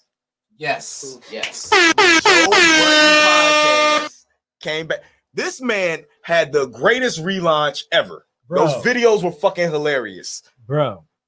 Yes. An epic rollout. Did you watch the video or you just listened to it? You talking about the the first episode that came back. Did you watch the episode or did you just listen to it? I watched it. Did Bro. you see fucking Baisley? The fucking puppy was everywhere. That's going into next season. So those are scenes from next season. No, they started. They started Yeah, up. He's back. But you never seen the dog except for like once. This fucking puppy was through because you remember when he did the thing when he talked about touching dog's genitalia or whatever, right? And then I don't know shit about what y'all talking about right now. Bro. okay, let's take it back and explain to him what's going on. Oh my Joe God. Budden Yes. left Spotify. He left Spotify. He wrote out the entire contract. They didn't want to give him money. They didn't see the value in what he was asking for. Okay, so where do you go? But they gave fucking Joe Rogan $126 million. They gave Joe Rogan $126 million. So Button's like based on the model that Joe Budden designed for them. Because he designed their whole podcast network, and then they give somebody else more money. Not just him. They gave a couple of other podcasts that came over there more money than they gave him. Shitload. So his contract's up, right? Bill Simmons too. Well, they treated him bad. So anyway, you're telling me how did he set up the business model on their podcast game? Go. He was the one that said he was the first one doing 2-hour podcasts 2 days a week for one.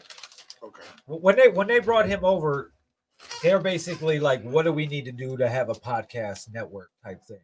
And he basically laid out what they needed to do, and they basically did it.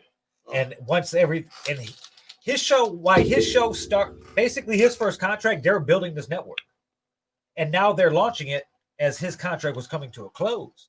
He thought since he helped build the shit, theoretically, that he was gonna get some money. He didn't even want what Rogan was getting. No, he wanted ownership. He just wanted to own 100% of his shit. Right. And they told him no. They was basically trying to get him a 360 deal in the podcast. We want part of your podcast and everything outside that you do. That's where they talk about the Rogan comes podcast and some of Rory's money from Rory's doing music party. Shit. Like he's doing music shit. He's labels the parties. And they wanted part of that too. They wanted part of his band that he had. He not even a band, and they wanted part of what he was doing over there with the live shows, because that's Palooza.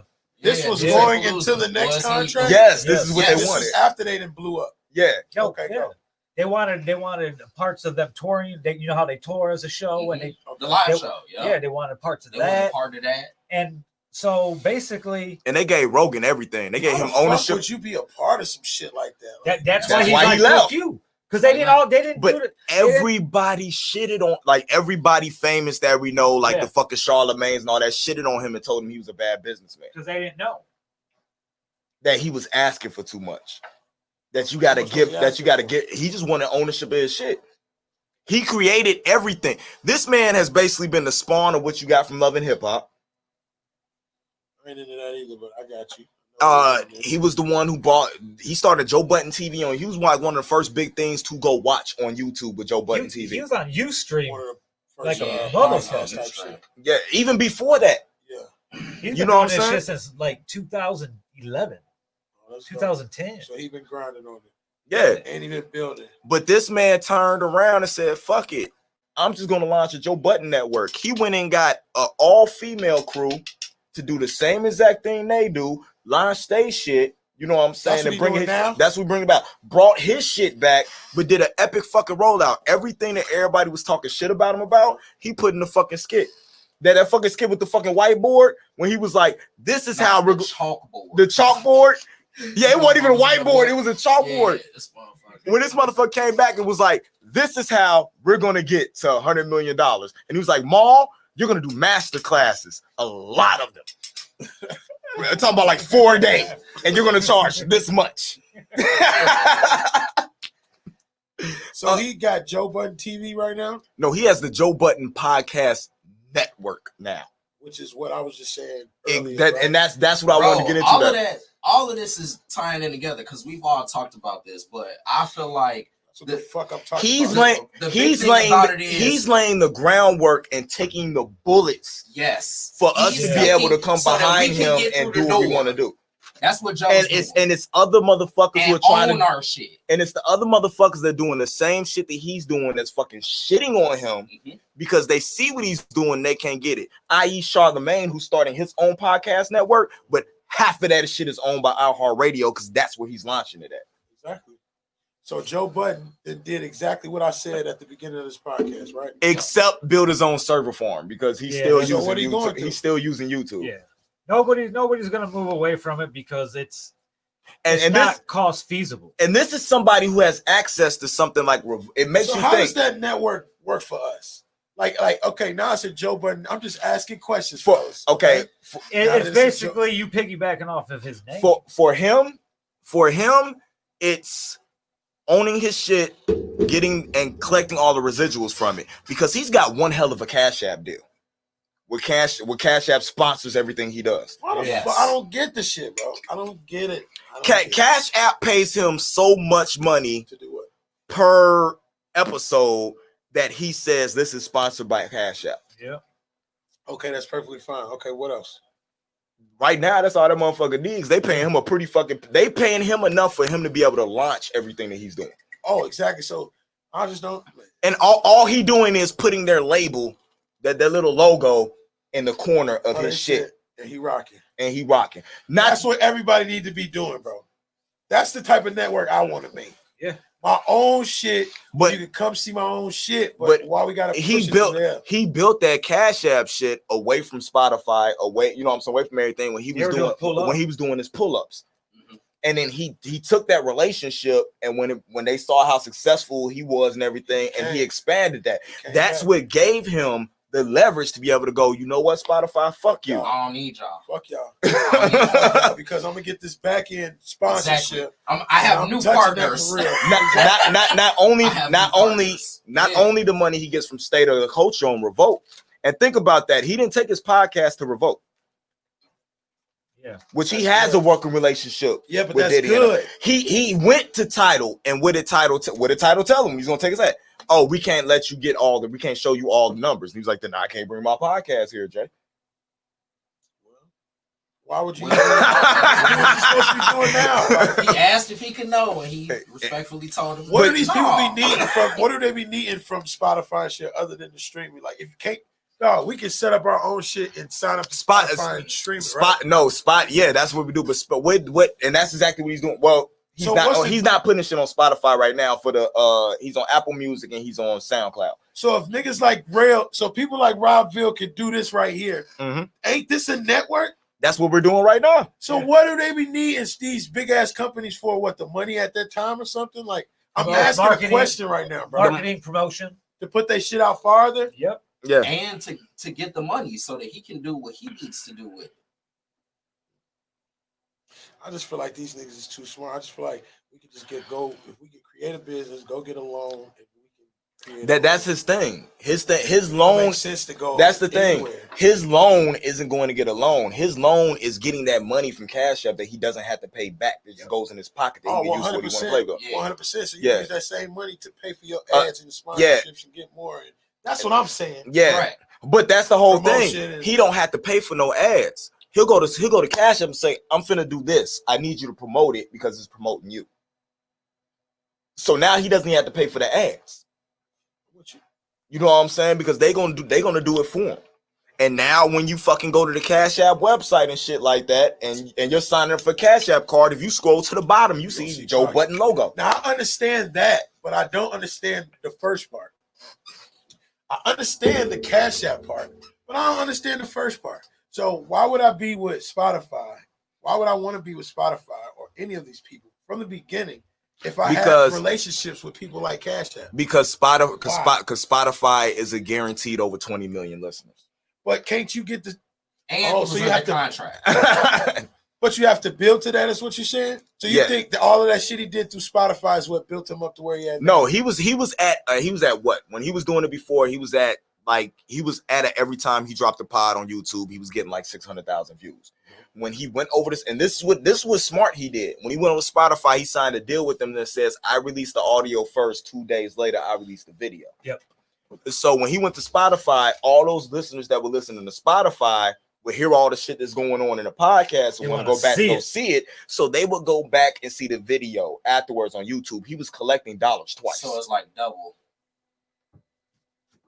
Because he took them 20 million. I understand. I'm seeing it. And now his YouTube videos, instead of getting 600,000, are getting 10 million views. There come the YouTube money. Yeah. So they be signing with these. Of course, they just sign with them for the distribution of making the audience bigger. It was kind of like signing a contract, except for this first contract, he owned everything. It was shitload of money. And he helped them to build the contract that they now use for everyone else. Yeah, of course. And he made his friends millionaires. That's correct. Because he made them where they had their own money. Yeah. Maul had money. Maul came from money. Roy was well off, but he wasn't getting what he's getting now. Exactly. Right. Roy doesn't even have to do say. They was like, oh, this is the last. After what, the first year of the pot? Oh, this is the last do say. We ain't doing this shit no more. I got money over here. That's all we gotta do is get the relationships, y'all.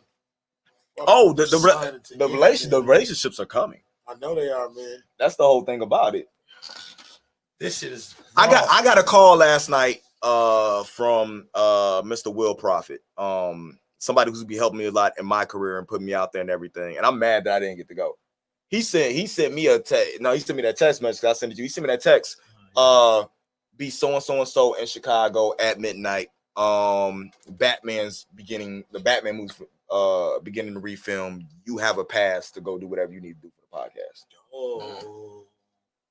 Shout out But to Will, I had man. responsibilities and couldn't get out there. Damn. But you know what? I don't know if it's for the Batman or if it's reshoots or supplemental footage for fucking Justice League. It was actually footage for the Batman. Okay. Like the actors wasn't there, Yeah, but the it's just- assistant director, you know what I'm saying? It's the All that second back. unit. No, it's the people that I would actually want to talk to start off Yeah, with. it's all the second You unit. know what I'm people. saying? But it's just having connections with people like that that look out for do them type of things, man. Because he puts us in a lot of places where like you talking the same thing. This is how I know everything he say is real, because after he tells me, I get Will without any communication coming to tell me the same shit. You know what I'm saying? Talking about the TV networks and all that shit. That's how I know all that shit is real. But it's all about building them relationships. He's the one who bankrolls everything that I do. Which I could say that. I bankroll all this shit. I be broke as hell. But he made a lot of his money. Well, you remember that the fucking cell phone store that used to be on Fifth Avenue, the ones that would pop up in the Citgos and shit like that. You know what I'm saying? That was him that started all that shit. Flip that into real estate. You know what I'm saying? And then start putting that money in my head. He's still talking to me every day trying to get him to sell the studio. I don't know. California sounding a lot better lately. Yeah. I better do.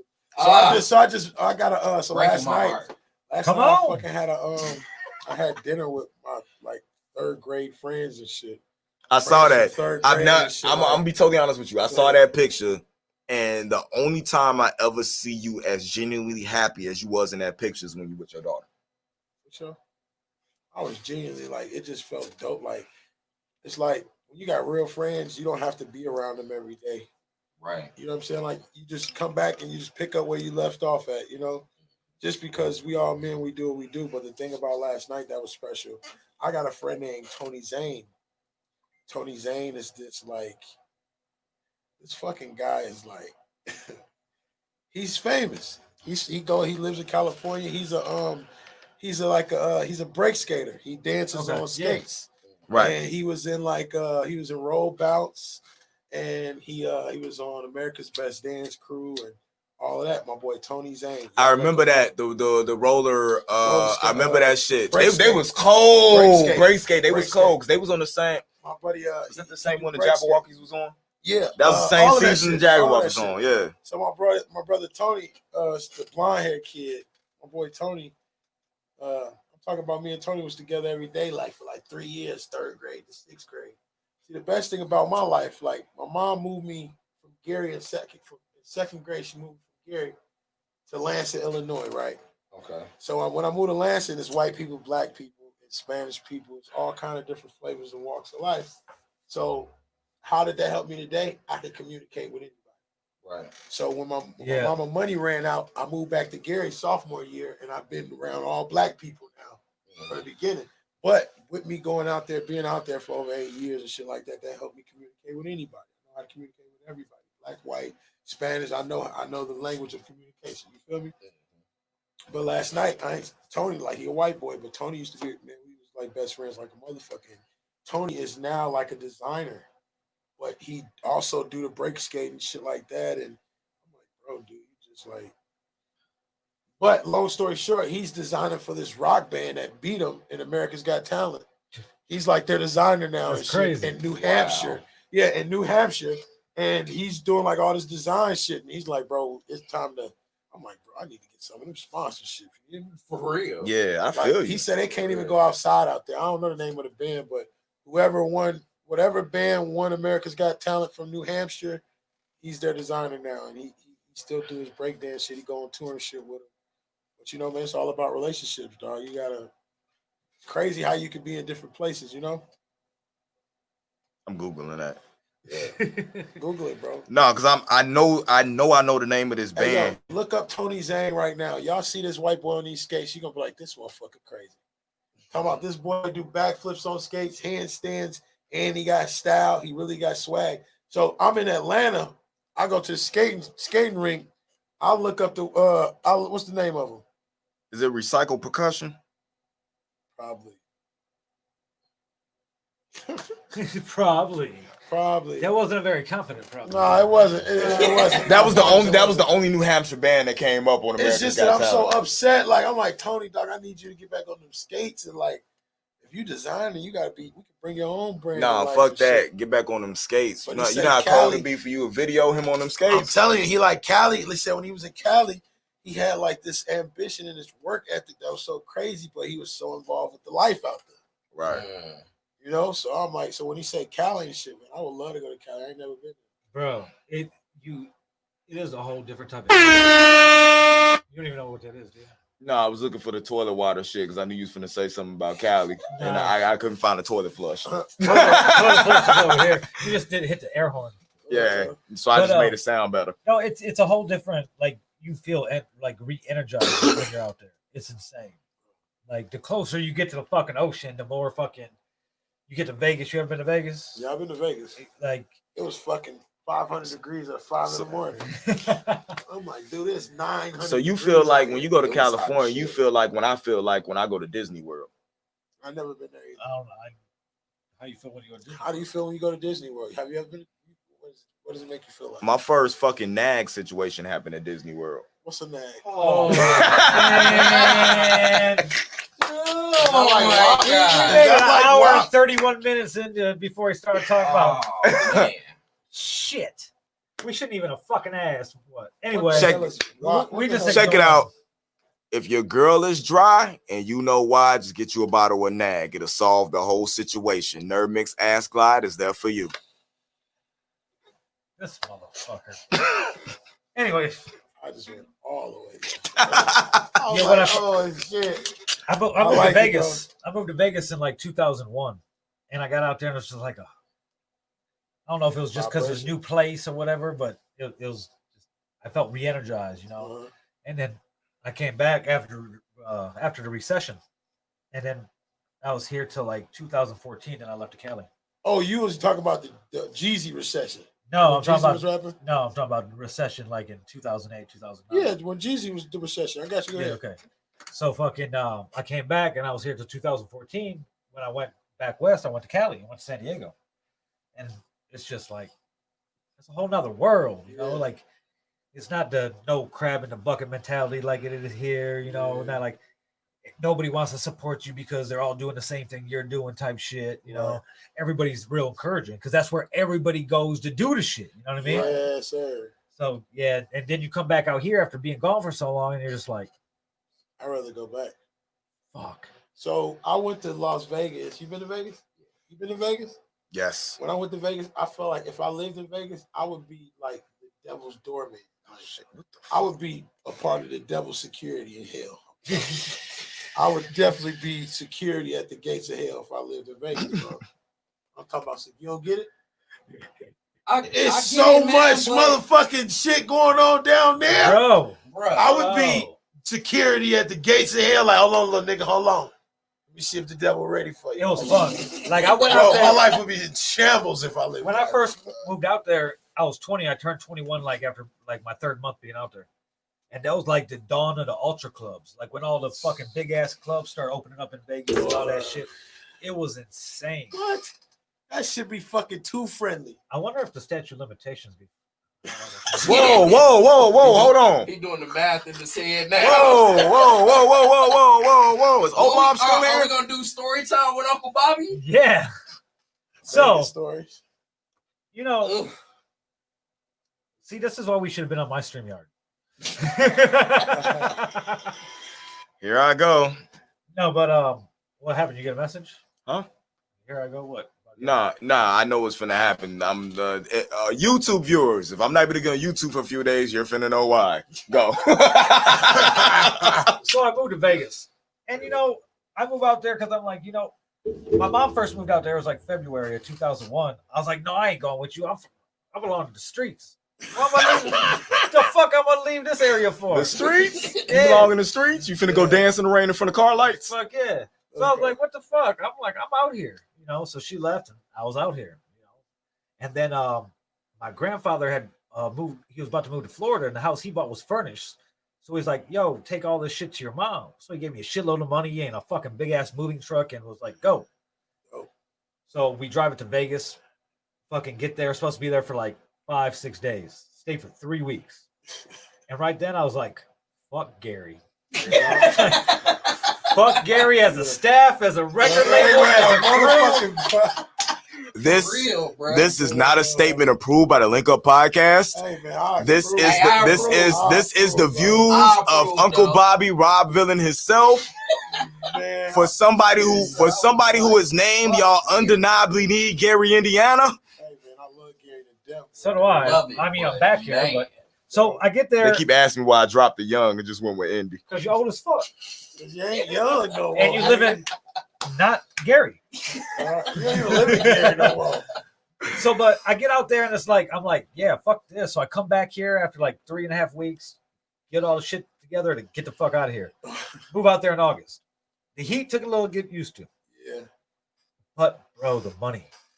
Yeah, I thought he was gonna say everybody I something talked to- different. No, but for real, everybody who I spoke with made over $100,000 a Money. year. The weed was Everybody I so spoke cheap, with. bro. Everybody I spoke with. He didn't said money, he didn't said weed. The weed was That's so Uncle cheap. Bobby celibate. The weed was so cheap. Yeah. What about sending it back here was so easy. what about the strippers? Oh, I bet, bro. Cause And shit, then- I tell you some stories. So that I get incriminate to the know whole this podcast. DJ. I'll tell a story What- incriminate everybody. When do we get to the women? Oh man,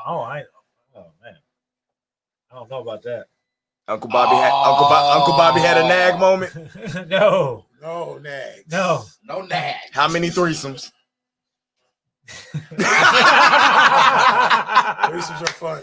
Just one. So I meet this DJ homie. He lived in the same apartment complex as my aunt. So I meet this DJ homie, and there was a big club called Club Rio at the Rio, right? Big as fuck. Like you talking about, there's like 3,000 people in there, bro. So he's DJing and shit. He's like, yo, just come out, hang out, you drink on my tab, whatever. And I didn't know. I knew like 4 other people in Vegas. So What were you drinking? Screwdrivers. Okay. And then fucking I go out, and what I start doing, he's like, he told me like, give me little pointers how to make money, whatever. So next thing I know, I'm in the bathroom selling lines. Like niggas get in there and they run out of their powder, and they can't leave and come back because they got to stand in a long ass line, bro. Right. Like long, So you selling bumps? $50 A bump? a bump. And these white people are handing it to you, bro. I know they are. Like nothing, bro. Oh man. I love Vegas. What? Now check it out. At the same time, if you remember, there's 2 airlines. The first airline they were flying between Gary and Vegas and Gary and Sanford, Florida. Yup. It was $50 each way. Nigga, I was coming back here twice a month, get haircuts, $100. Shit, let's go. Call my cousin. Yo, I'm like, I'm coming today. Pick me up. All right. He lived in Hessville. Pick me up, Gary Airport. Blunt roll. Let's go. The Do they money. still fly to Gary like that? Not no more. No, they stopped when Hooters Airlines stopped. Nigga, Hooter bitches used to. That shit was, bro. Hooter Airlines. Yeah. You talking about Hooters, the chicken? Yeah. Yes. So you get chicken and Ass. and ass. He said Hooters, and the first thing comes to his mind is chicken.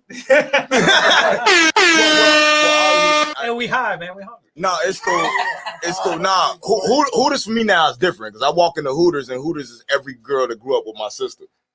So I walk in there and I'm like, I would hate that. Rebecca?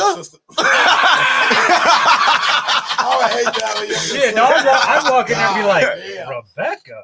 Right. yo, I can't do that. I used to change your diapers. Man, I'm telling you, you grow up, these girls that you grew up with, or some of them be messed up, and then when they grow up and learn how to take care of themselves, you be like, Shamika. No, it was always the chick that everybody was chasing in fucking school that turned out not to be shit, and the ones that everybody shit on. You be like, Them bitches be bad. Oh yeah, Like, That's like you? the ugly duckling. yeah, man. They grow up to be Ooh-wee. beautiful, and the ones they busted down. They got like 6 kids by 8 baby daddies. Yeah. That's not even possible, but it's how it works. And that shit is so and disrespectful. I get mad because I get mad So because I think you fuck life all the way up. I think All the the girl way up. and was God, even You worse. fuck those kids all the You way fuck the up. kids, Yeah. all girl. And you used to talk all that shit. All that shit. Hell You used yeah. to sway that little ass all You- down the hallway. You used to talk like You were never gonna get fat, you little fat motherfucker. Yeah.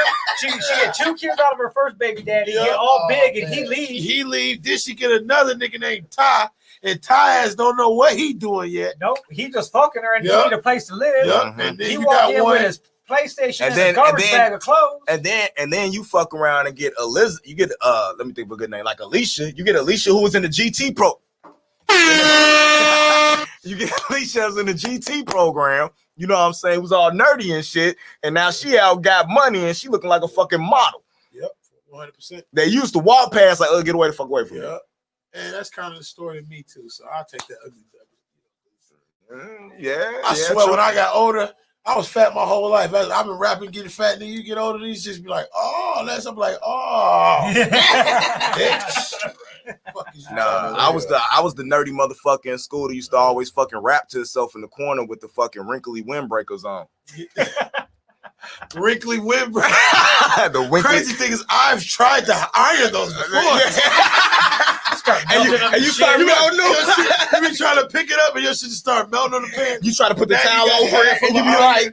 Now you got half an iron print on your shit. yeah. Yeah. Worst part, fuck up the iron. Yeah, baby shot. Why the fuck up the iron? Then your mom, Fuck this iron, your mom mad when she gotta go iron that blouse, and she done with that burn mark on her Your shit. driver trying to pick it up. Then you fuck around the next day, go to your homie house, and he know how to do it. He put the paper Yeah, on he top put of the- shit and iron, and you be like, damn, dog. No, or you beg your mom to buy the iron and got the different settings. So you You turn feel that me? shit on low, so you got iron, motherfucker. Nigga, you go to But your she don't homie want house, to pay you know how $20 for that iron shit, go. Man. so you gonna try to steal out of Family Dollar. Yeah, I've been there before too, bro. Was that just an autobiographical story? I swear. Yeah, He yeah, was real baby. She particular sounded about bad. it. I was in Miss P. Thomas class, dog, and Yeah. fucking Baby Shine roasted me for like fucking a half an hour in the fucking class, and was like, "Don't you ever fucking come to school with that shit on like that Oh, again." Dog, my mama, boy, the pants big as hell. Hey, boy, them oh, man. And it was all cool till the fucking teacher started laughing, dog. That's when I just fucking skipped Boy, I'm school for the finna next bake your 2 ass weeks. right now. What is you doing in that corner? Bag, Oh, Joe. man. Hilarious. But the funny thing now is I remember the first time when the village still had stores in it. Oh, Oh, man. shout out to the old village. And it was after I came back from Ohio, right? I had on my tri-fly t-shirt and cool jeans, fucking fly ass fucking jacket and shit. And they saw me in the motherfucking store and was like, Nerdy Sherman? Oh, that's you? Yeah, Oh, bitch, shit. bye. Yeah. You know what I'm saying? I didn't want it anyway after my brother and my dad busted down. So. Oh shit! And your dad. I don't think I was supposed to say that on air. I don't think you said it at all. And your daddy, nigga, what? Welcome to the Link Up Podcast here on the Villa Radio Network. Yes, yes, yes. He My says bad. something every show. Yes, he does. Yeah. You guys are risky over here, man. Oh yeah, definitely. You guys are risky. That was an I can push the accident. envelope. That was I an like it, accident. See, that's what happens when I sit in between them when we do a podcast. That's why I do podcasts from home. though. No, Nah, funner you like like this. it. You like it. it's Yeah. fun like this. He likes it. You like it. Facts. Right here. Facts. What there's been a lot of new music that came out. So too. you never had a sibling like bust down your high school like crush? No. I did. No. No. Everybody was in love with my older brother. I couldn't get no play until he left school. I guess you would do shit. You a little him. Oh shit! I had a chick. Oh, fucking- man. I had a chick my senior year that told me, "Hey, I'll go to the prom with you because you look like your brother." See what I'm saying? I would. Did you go with it? Nah, I went with the GT girl. What's the GT mean? Gifted and talented, the ones who came. What was that school they were supposed to go to, but they closed it, and then they started sending them all to West Side. You know what I'm talking I know about, exactly though. what you're talking about. I was in GT at Westside. But you know the school that fucking closed. Not Adriana. Not it was over like on fucking. What the fuck fuck is the name of the school? Everybody went to it. My nigga Jetpack went over there and everything. Yeah, they used to send all people that could sing and fucking. They could dance. It's on Emerson. Yeah. Yeah, and they started sending all the kids from Emerson over to West Side for the GT program when they started. Some of them, but you know, Emerson went to work though. Yeah, well, they send them both ways. They send them both ways. I just like the ones they send my way. Just before they got me, what's the name? Shit, you think I started watching anime because fucking cartoons was cool? I started watching because they was watching that shit. Yeah, so I could talk to her about, oh, you see what Goku did? He was trying to get the That's why he was. That's where it all starts. That's where Nerd Mix started, guys. That's where it started. That's some shit. Yeah, it's always about a chick. It's always. No, Shout out to the lovely ladies who have scorned us and write music about your weak ass. Facts. For real. Facts. Probably the reason why I'm into white girls. The girls at West Side. But I ain't gonna lie to you, though. I went through that phase too. I went through a phase like that. I'm 37. It's not a phase. It's a fact now. Yeah. Oh, You're right. I think he's been one of white girls since I know him. Shit, That shit is not a phase no more. not a phase. Yeah. I ain't gonna lie. I had like 300 white girls in Indianapolis, though. I ain't gonna lie. Out of Indianapolis, I'm Muncie, Crown Point, Cedar Lake. You have to go through the different fucking flavors. No. I'm not going all You never had I'm staying in one central radius. Highland, fucking Cherville. I ain't lying on that. The first one that popped me off, that really got me into white chicks. I was playing Pop Warner football. I was on the Maryville team because Jerry didn't have a team at the time, and it was a cheerleader on the team. Her dad stayed in the port, but she came over to Maryville all the time. That's where Mom stayed in the thing. It was first person got me into white girls because it was the first thick white girl I ever saw. You was like, girl, y'all eat turkey too? Nah. Y'all eat mashed potatoes too over here? What you doing all of that? Turn around.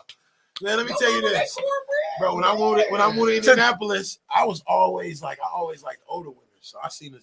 So it was probably a couple little chicks here and there, but the first real bad black chick I walked up on, she had like a Lexus truck.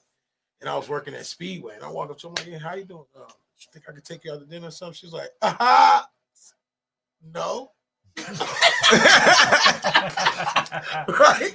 I'm like, all right, fuck you, right? But all the little white bitches be like, hey, can I take you to lunch?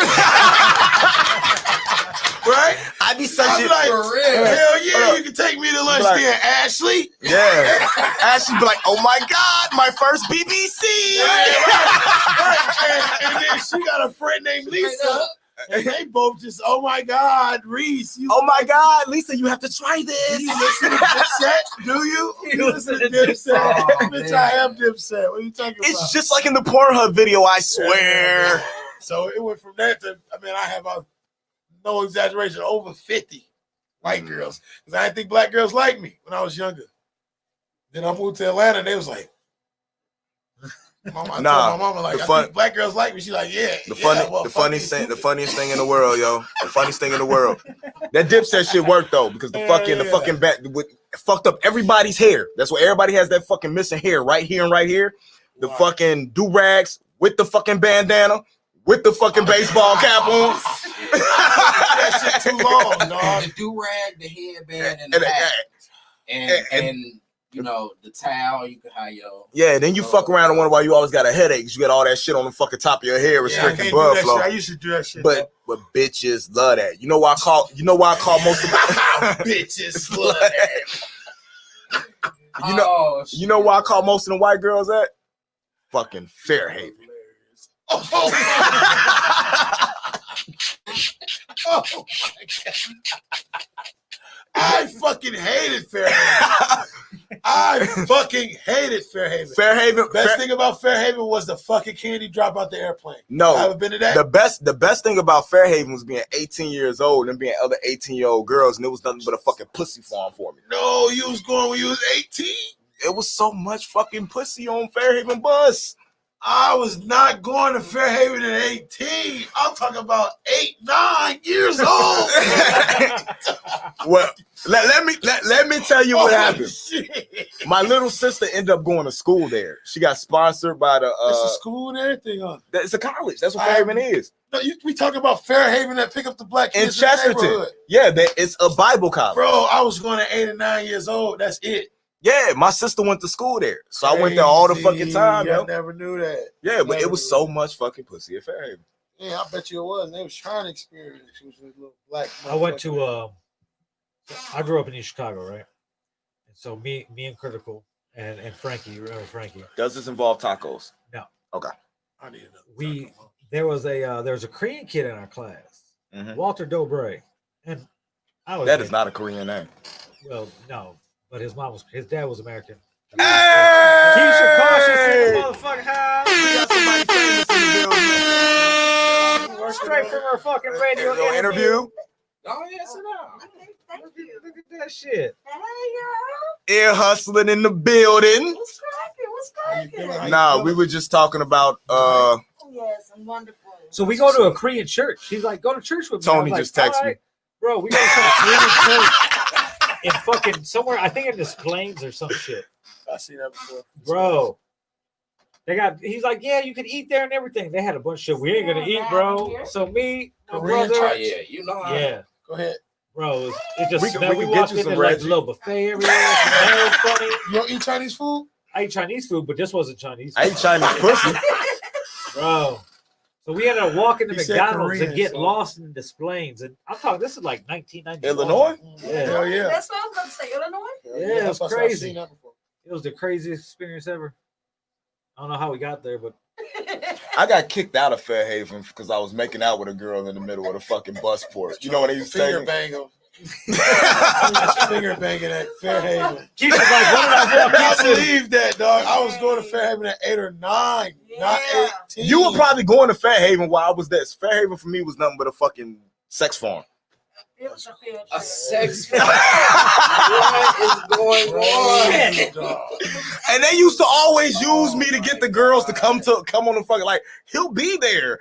come to the church with it. You knew what was gonna happen. It's two girls that they stayed a fucking week at my house. And they picked us up. He finger popping all of them. All of them. You're And nasty. telling them, At Fairhaven. promising them things them bitches ain't never gonna get. Nah, I'm gonna be at the gates of hell right with you. That's what Jesus No, wants you to that's do. if I lived in Vegas. That's Vegas. No. I would not be there now. I talked about if I lived there, I would be there. I'm going there because I use every fucking line in the book. I use the Bible to get everything I wanted on that I bus. think everybody should live in Vegas. He put you here to be with me. Don't you believe that?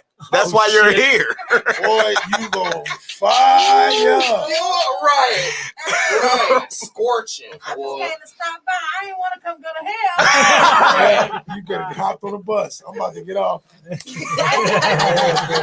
He ain't even gonna be able to perform. He gonna go be like, nah, Yeah, man. his soul is done. And it's so dope over here what y'all doing. Yeah. I kept sharing it to Thank y'all you, so thank you. dope. Try. Retry. Absolutely. Retry. I mean, You Don't got do all the that. good interviews? You keep Right? working, girl. we had to bring Sco. We All like of she them. had like 8 dope interviews in a Right. row. We need somebody with a story. Like, Thank you, man. Well, I am working with y'all because y'all my brothers Yeah. anyway. Yeah, So yeah. I think I can just push some people over here. oh, we could do that. And then had the nerve to interview herself and be better than most people interviewed. Oh shit. Yeah. Yo. I had to interview myself. She I like, did. so what you think about this? Well, I was thinking, talking to us. I had to put myself out there because a lot of people already got this stigma of me, or they already think shit about me and they really don't even know me. Yeah. You know Right. what I'm saying? Because Very of true. what somebody told them. And so I was like, okay, Ivo, interview me. So Yeah. why not? Dang. Shout out to Ivo too. Like Shout I said out- earlier. yo, hell of a co-host, Shout out hell to of my a choice. brother. Yes. Yeah. Yeah, It just happened. I was like, he matches your energy. and he's It calling works. me right now. Ivo, I'm gonna call you back. I'm on an interview right now, bro. He like, I'm watching it. I'm watching it. Skadoozly wop. Oh, There y'all go. But absolutely, I salute everything y'all doing. I appreciate y'all support. Absolutely. Bill in the UTI syndrome. Y'all doing y'all thing over here, bro. Straight up. Well, I'm just gonna let you know we were talking about experiences with white women. But if you have an accident on your podcast, like, you know, just oops, I might go back to black women.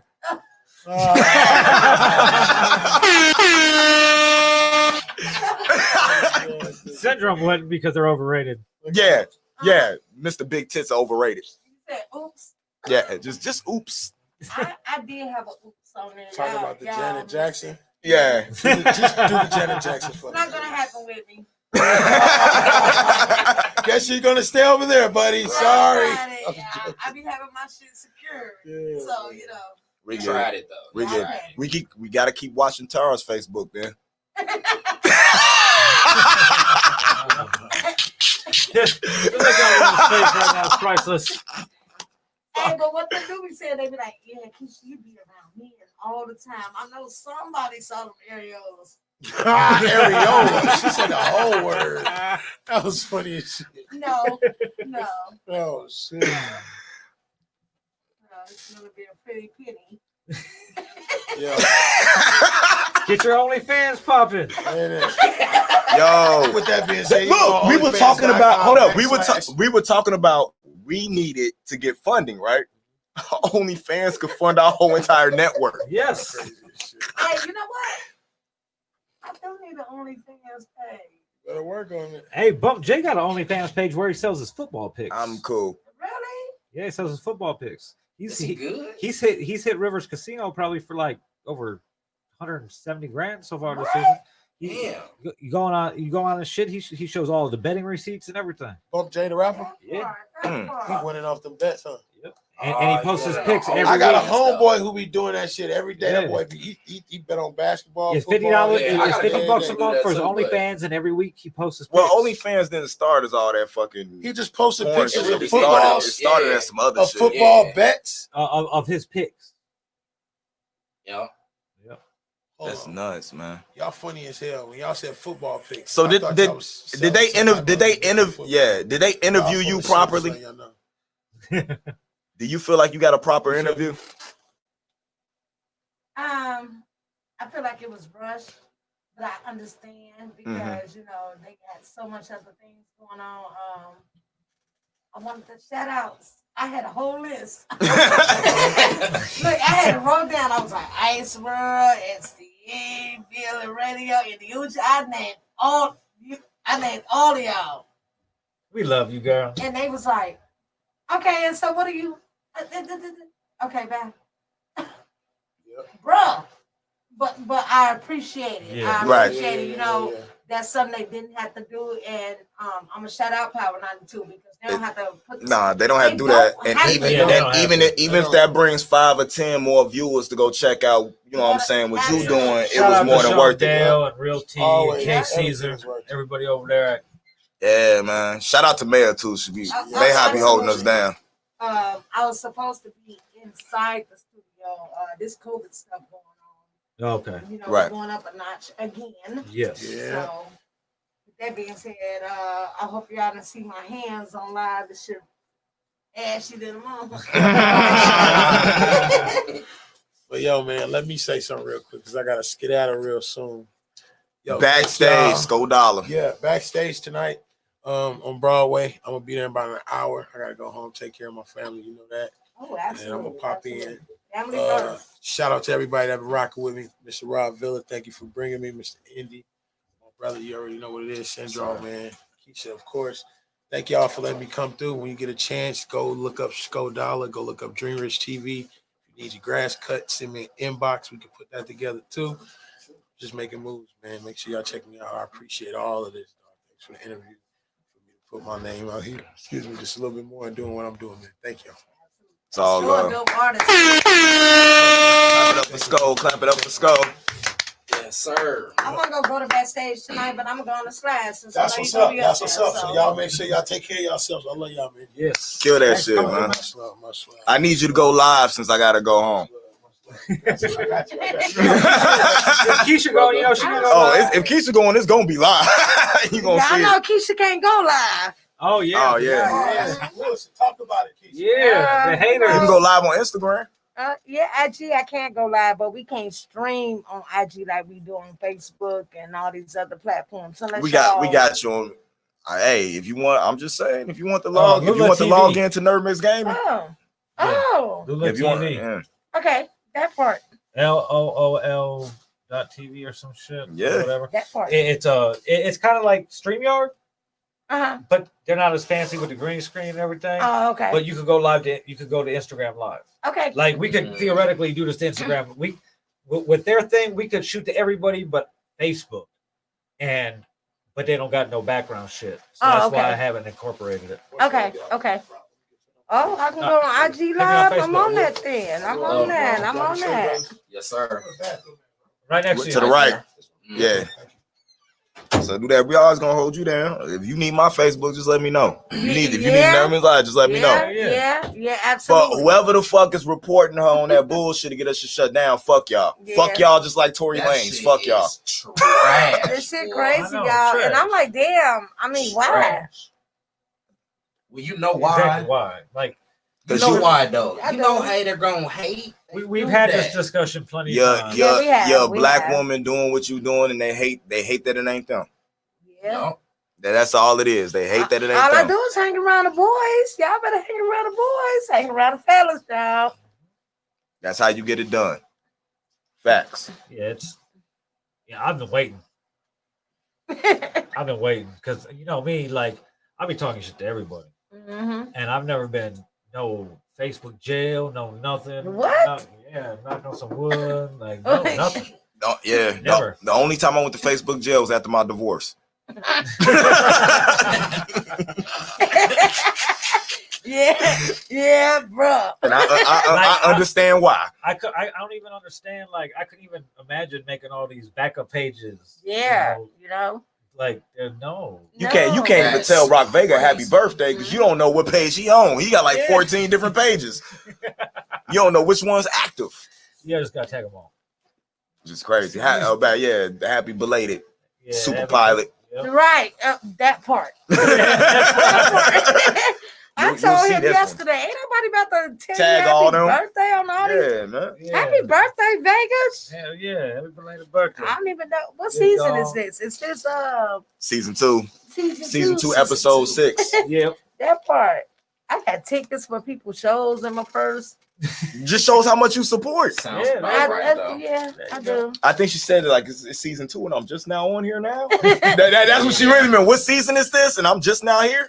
That part. Nah. Hey, you ain't far. This ain't. No. I'm always here. Y'all know I live across the street, so. Yeah, I'm always here. Well, Literally. what we did, do. basically, what we did is we condensed everything to one day now, other than the link up. Okay. All the other shows we condensed to Wednesday, so my schedule wasn't so erratic. Okay. You know, the Danger Zone usually at 2:00, and then me and Rich do White Devils at 5, Mhm. and sometimes we do Unpopular Opinion. Yeah. Sometimes schedule's all messed up right now because of the training I'm doing at the training the people at the new job. But At the gig, that's yeah. gonna pop back. But I quit the link up. You He quit? quit. Yeah, Y'all- I quit. Y'all don't remember You that? didn't see the live? Yeah, He had a little He hissy literally fit, I literally quit. No, and, he and quit, it changed bro. his password so we couldn't go live anymore. Definitely did that too. So he left and cut the show off. I was like, well, I'll just restart it. It was me, him, and Trell, and it was a good conversation and everything. Then this motherfucker went and changed the password.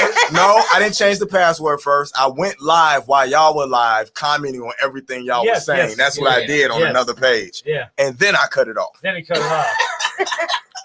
I was like, he took his ball and went home ass nigga. What the fuck? Yeah. Yeah, Oh. man, and that was the That same day we interviewed T. Clark. Yes. Shout out to Ted. The T. Clark interview And finished. he was talking about how him and young Gerald had beef and Yes. that they ended up clearing it up and how so them have he it- wanted to album. create beef. He so wanted Indy some wanted to WWE create beef. so Yeah. that we would come out with some fire content. That's Which happened. That's what happened. Which It's happened. on brand. Which you know what I'm happened. saying? Which happened. But But- he definitely threw a hissy fit though. We were, Oh, we, yes. we were, Oh, yeah, no, he threw a fit. the He argument, threw a fit. He threw the a fit. argument- He threw a fit. the argument was about the WAP song. That's It what happened. definitely was. It was Wait, about the WAP song. Did It y'all definitely argue about the was. WAP song? Yes, we Yes. Wait, Yes. wait. Oh, and he was Yeah. he Was heated. He It being was a 3 bitch. on 1. Oh, He was my It was bitch. 3 on He 1. literally cut the podcast. It was off. 3 on 1. I said, well, this is my And then shit. we had Trell's wife call Yeah. in, Yes. and she was like, "This nigga need to shut up."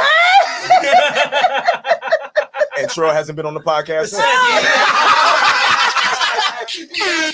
So many air horns and gunshots in this bitch. Oh, No. man. I said, this is my shit. Bye. And cut it So off. now we have our own StreamYard. So Yeah. Absolutely. Oh my goodness. Yeah. But then I went and made sure that the link up was registered to me. And then change the password. Let Yeah. you so mean. I did everything he told me to do. That's all I did. It was everything he told me to do. he learns So, well. It's been plenty of times we have a conversation. Be like, well, fuck it then. Everything's off. Get the fuck out. What? But the other night we're in the studio and Bug's recording. He's like, why is everything gotta be your way? And I looked at the fucking wall. I was like, well, when it says Bug Radio or maybe you can make some fucking decisions. That But part. last time I checked, it said the Villain Radio. Terrible. man. that's- oh my I god. make the Hey, fucking it is decisions. what it is. That part. I got my cockiness and my attitude from being in between Me and Ralph. Rob Yeah, I was Ville about to say Villain and Rev. Rev and Kyle Miller because they're the exact same person. One's just shorter than the other one. He's a short one. And he has a temper. Shout out to Rev. Shout out to Big Skurlock. I'm gonna be in Vegas next month for my birthday. If y'all motherfuckers want to come to Vegas, we'll be going November 11th through the 16th. And And I it's want- only like $140, $150 round trip. Round trip. Yeah. I wanted to go, but I can't go. I definitely can't go now. Man, I'm telling you. It's no possible way I can go. Why? Huh? These plane You in tickets trouble? are super Nah. What is it? We'll leave that alone because I'm covering shifts. Oh yeah, that's true. I'm Yeah, covering yeah, shifts. That's why I can't go. Yeah, he can't go. He has to go. He has to work. My bad. cheap. I don't see you being very much fun in Vegas anyway. I'll be a ball in Vegas. You think about it. Never been to a strip club. All you had to do was get me high and take me to a strip club. I'll do that here because Vegas strip clubs are grossly expensive. Yeah, For they no are. goddamn I'm not reason. going to no strip I club would here. take Indy. Every Vegas no, now. every You chick. don't think it would be fun? I go to raves in Vegas. It's Indie Vegas is totally I don't different. wanna- I don't I'm wanna in do the that. raves with the lights and shit.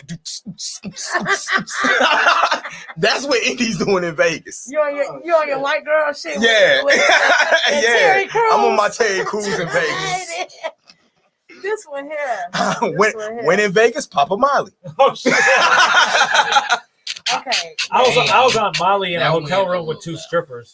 What happened? I was off Molly one time in a hotel room with two strippers. I'm sick of this shit. I'm gonna leave. And let me just tell you, me and Molly did not agree. Nah, I'm in the bathroom, like looking in the mirror, like Bill, get a hold of yourself. There's two bitches in there, nah. and they called you here. I'm It's time in, to get in the game. I And went. the other half was with me, like I'm gonna die.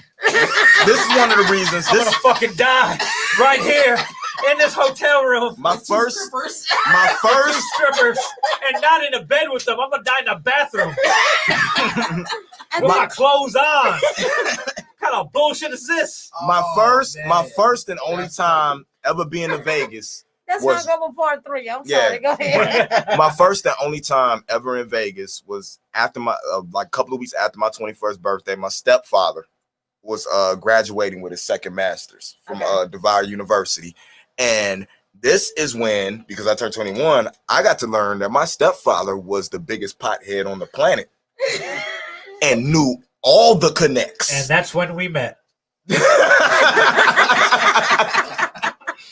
Because he took me out there and got me to the point. That's why the Ravens ended up so high. It was so much lovely vagina that he was putting me on to. I was running through all of the college graduates. And then the very next day went to a Pokemon tournament. You said a Pokemon? Pokemon He went and Pokemon. So you're a Pikachu fan? I'm a Charmander fan. Oh, you're a Charmander. Yeah. Okay. Yeah, they gotta keep me hot. Yeah, I can see that. I can see that. Okay. Yeah. Definitely. But that's the type of stuff, you know what I'm saying? Just different experiences, the same place that brought us around to who we gonna be. We sat here and did this whole interview with Sko and then found out how many actually links we have around the same time of things that was going on. You know what I'm saying? It was just nuts just listening to his story and then watching everything that you go through, looking at your podcast or everything, you know what I'm saying, is developed. You see me, I'm tuned in every time in them comments. I'm going to talk about how much of an old man Ivo look like, but you know what I'm saying?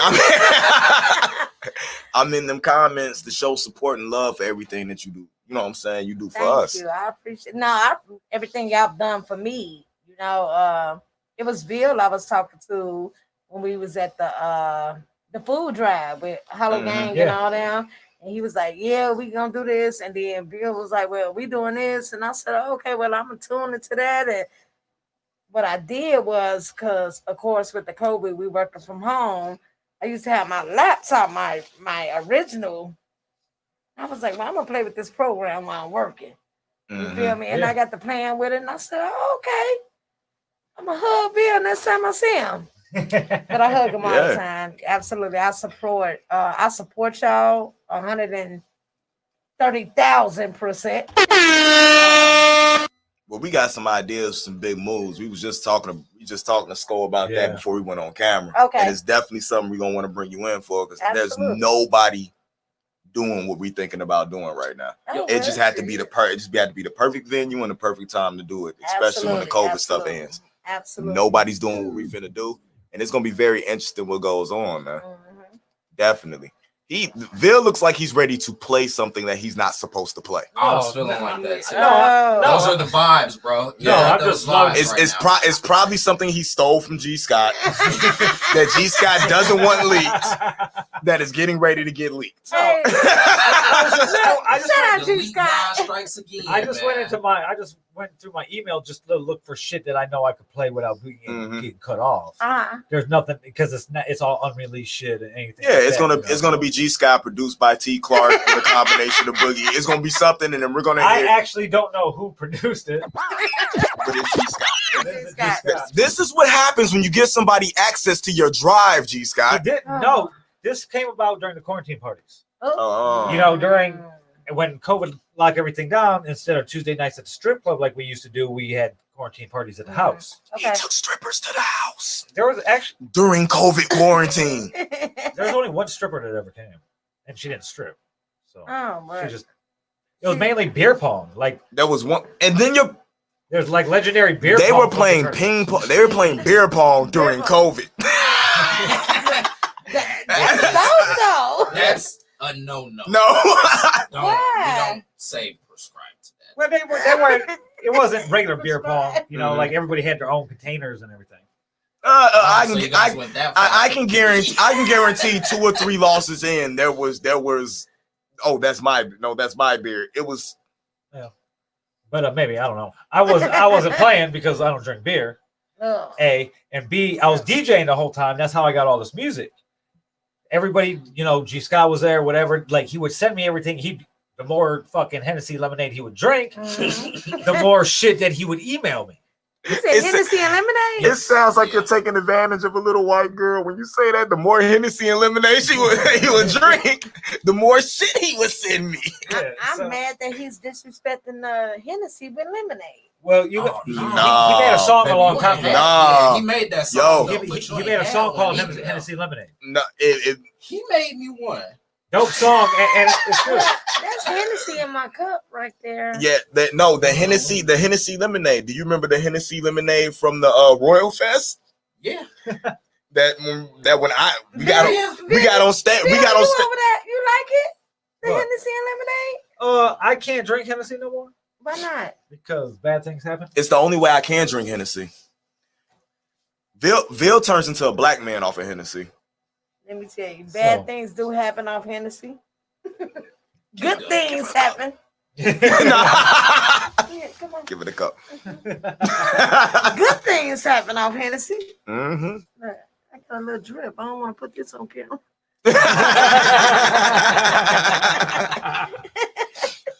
We're gonna get you a special Hennessy cup. Mhm. There was a bunch of music that came out since the last time where we have done an episode.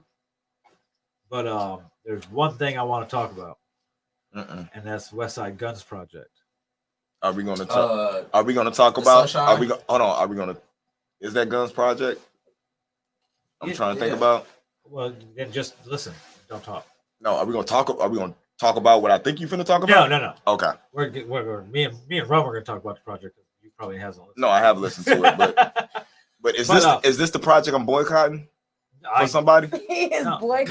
No. That's not the Tory project. Lanez. No. Is this is a total different thing? This is not the one I'm boycotting. No. Which one is that one? That is Hit Boy and Nas? That's what No, you're is talking that Hit Boy and Nas. Benny? Yeah, Yeah, King's might have been Disease is might have been produced on- all by Hit Boy. it might have been Okay, Benny. but wait. No, I think Yeah, this is Benny. I think this is Hit Boy and Benny. But no, West Side Oh, Guns. okay. West Side Yeah. Guns That, new that project came out? Yeah, Friday. Yeah, Friday. I didn't listen to it. Don't. Why? Why? I'm still listening to it Okay. Don't listen to it. because Why Fred's on not? it. You can listen to that song. Don't listen to the rest of it. I forget which song it was. Look it up. Scroll through his feed. Scroll through his feed. Yeah, because Am I just gonna put this out? Or he already put it out there. yeah. So anyway, West Side Gun put out a new project. It's his major label debut on Shady, Interscope. And only reason I wanted to highlight it, I feel it's more of a compilation album than anything he's ever done because it's fucking full of features like a motherfucker. But track 5, Frank Murphy, part of it was recorded here at Villain Radio by Stove God. Okay. Okay, right. So that's why okay. I wanted to get into it because I like to pat myself on the back when I think it's due, and that's one of the reasons why we're able to go private because we attract clients like that. Mm-hmm. Ah, yes. Okay. Which song was it? Okay. Did you figure out which song it was? I remember. Used to be. Okay, but he's used that same used that same shit twice in 2 different songs for 2 different artists, and didn't change it in any of the songs. Wait, he didn't change it? No. And that's the sound from. He didn't even try to manipulate the sound from, like that straight Ill Brown's composition. He didn't try to manipulate it or nothing. Madlib did too on fucking Bandana. On the Yeah. Fred shit. Yeah. Yeah.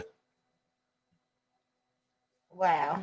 No production credit. Nothing. No, he didn't get no production credit. None. Just straight took the shit like right out the beat and just used it as is. So I hope good things come from this West Side Gun project. If it gets nominated and wins a Grammy, we get a Grammy. Yeah. Word. Because Stove got recorded his part of the song. It's the same way that Toxic got the gold. What was that? The gold plaque off the Cardi shit. Yeah. No, the Grammy too. Yeah, he got the Grammy Really? too off the Toxic got this shit off the Cardi shit. Yeah. From him just mixing some of the shit. That's Crazy. why he's got that Cardi plaque on his For wall. just mixing? Yeah, because you were part of the composition. You're a part of the composition. Oh, So that's part. another one of the reasons that I closed to the public and went private with the studios because we attract a higher end. Like there's gonna be more big name artists. When they come to Chicago, they're not going to Fort Knox, they're not going to CRC, they're not going to Complex 2010. They're coming here because it's safe, it's intimate, it's fucking free parking. Right. For real. It's smoke friendly. Mhm. And I'll say it again, it's safe. Right. So and we have those connections to get those people here. And so that's a good thing. Except for you, Tory Lanez. Yeah, fuck Tory Lanez. And you, Tekashi 6ix9ine. Fuck both of y'all. Yeah, no, fuck that shit. Yeah, Nothing. Y'all motherfuckers ain't welcome here. And like I said, like I put up that post last week or week and a half ago where it's like, I achieved everything I want to achieve. I came home, I gave back, and I'm done. And like I told you on that post, you got to stop Yeah. because it's going to affect you negatively in the long run. In the long run, you're right. Because there's not going to be nothing left of you to do anything for yourself. Yeah, right. To self. Fuck these motherfuckers. Can you say that again? Yeah, fuck these motherfuckers. Say Yeah, it louder in the back. that part, For the that part. motherfuckers in the back. Fuck these motherfuckers. All of y'all saying that we got bougie, we didn't get well, fuck it. We got money. Fuck y'all. But I do find myself, I do find myself doing that. You know, I like to extend the olive branch to everybody. I do like to do that. You still have those that think you're supposed to be exclusive to them only. Yeah, no. Why? No, I mean, you should be exclusive to nobody but yourself. Absolutely. Why should I? You should be handpicking like these interviews you're doing Mm-hmm. that are really good. You're handpicking these people. Absolutely. You know, everybody don't need a fucking interview. Yeah, that's true. Except for Robville. Yeah. And yeah, I told y'all on the New Music Mondays, I have to get this interview with Robville. I have to. We get it. Absolutely. Same way as we need to do this interview with Rev before he starts. Rev be sending me flyer mock-ups for the interview, and me and his face is manipulated all fucked up each time. So now that we did the hot chip challenge, now we have to get his interview in because now he just sent it the other day again to me too. So Rev, I know you're not watching, but he goes back and watches later. Yeah, we'll lock you in. But like with him, it's I don't want it. It's gonna be one of my Villain Radio episodes, like we did with Omar. Okay. You know, and I'm gonna I'm gathering up, making the list of people that I want to grab to do it, but it has to be like I do with Omar. Like it's an event. It's a 2-3 hour event. But with Omar, there's a couple things we could do that I want to do with other artists, but it's gonna be kind of hard to do now because it's getting cold and I ain't walking around outside. But like I want to like David Letterman's new show on Netflix. Hold up. Or like the fucking pull up that fucking Joey did with Fred. Yeah, something like that. I'm like I compare it to comedians in the car getting coffee. I get you. Or David Letterman or Letterman's shit on Netflix where part of it they do on a soundstage in front of a live audience, and the other part they do on location is pre-recorded. Right. You know, so that's kind in of the backseat of a car or whatever. And that's what I want to incorporate because the Villain Radio show is not coming back as a weekly show or anything like that because I got enough shows that I'm doing. It's gonna be more like what's the other comedian that do that shit? The dude who used to have the fucking television show. Named after Seinfeld, like the shit he be doing. Yeah, comedians car getting coffee. That was him. Right. Yeah. Oh, shit. So half of it's in a fucking car, and other half's in a fucking diner. You know. Right. Yeah. You know. But that's I want to bring it back because I'm really concentrating on the White Devils podcast. Okay. Which is really dope. Especially leading up to the election and shit like that. We'll see what direction it takes after the election and shit like that. But I really want to build upon that. And me and Il Brown are tweaking the Danger Zone a little bit. He's been handling a lot of personal matters, so that's why Danger Zone hasn't been on. But we're gonna kind of shift from more of a social commentary type thing to a more wide variety of shit and kind of bring sports in more. Because he played college football and shit like that, Bears practice squad and shit like that. So we want to incorporate shit like that, and we know a lot of sports people we can get on the show. And then Unpopular Opinion and this show, as much as I want it to be more consistent, we're getting to that point. Okay. Like the link up can't be any other day really but Sunday because of his work schedule. So he works all day, basically, unless we want to do a show in the middle of the night. But then he can't do a show in the middle of the night. I mean, I can, but I just wouldn't be on location. Yeah, exactly. So I'm making the intro for the show. Oh, okay. You gotta let me know. I need to suck my stomach in. Oh, stop. What the hell wrong with you? So there's a couple things that we still got to do and shit like that. But for the most part, we're almost where I want to be. And he's being all. Don't keep talking. You killing it, my bro. Keep talking. Is that? Oh, that holds my magnet too. That's dope. Indy with his little gadgets. I'm gonna steal it from him. Gadgets like a mug. No, but we're all trying to do content. Like as much like Scodell was talking earlier. Just keep on creating shows and see what sticks. At this point, that's exactly what I'm doing. I still got a couple more show ideas that I want to crank out and shit like that. See exactly where they go, and then take it from there. I want him to do a reality show where he's doing a whole one right now. where he has like a body cam on when he goes home after leaving. You know, Don't do that to me. Don't do that to you me. know what? With this day and age, a body cam on everybody wouldn't be a bad idea. No, because it'd be some entertaining shit, be some sad shit. Man. It'd be pretty crazy. I seen the dude get slapped today, y'all. By his girl. I seen it. We was in McDonald's. She slapped the shit. Oh, I get From my car. Yeah. I can't go live. So. Right. You know what? I actually the on this end though. I mean, you could always come do your show from here. Facts. But it'd have to be on a different time. Okay. Because you kind of compete with us. I'm not competing with y'all. You know how many times she done switched her day? Because we keep switching days. We talked about that. Yes, we talked about that. Because in the beginning, I was like, Fridays are cool, and honestly, that'd be my fault. Everything's my schedule. My schedule keeps changing. Yeah, but then we settled on Wednesdays because I was doing everything else on Wednesdays. I was like, you know what?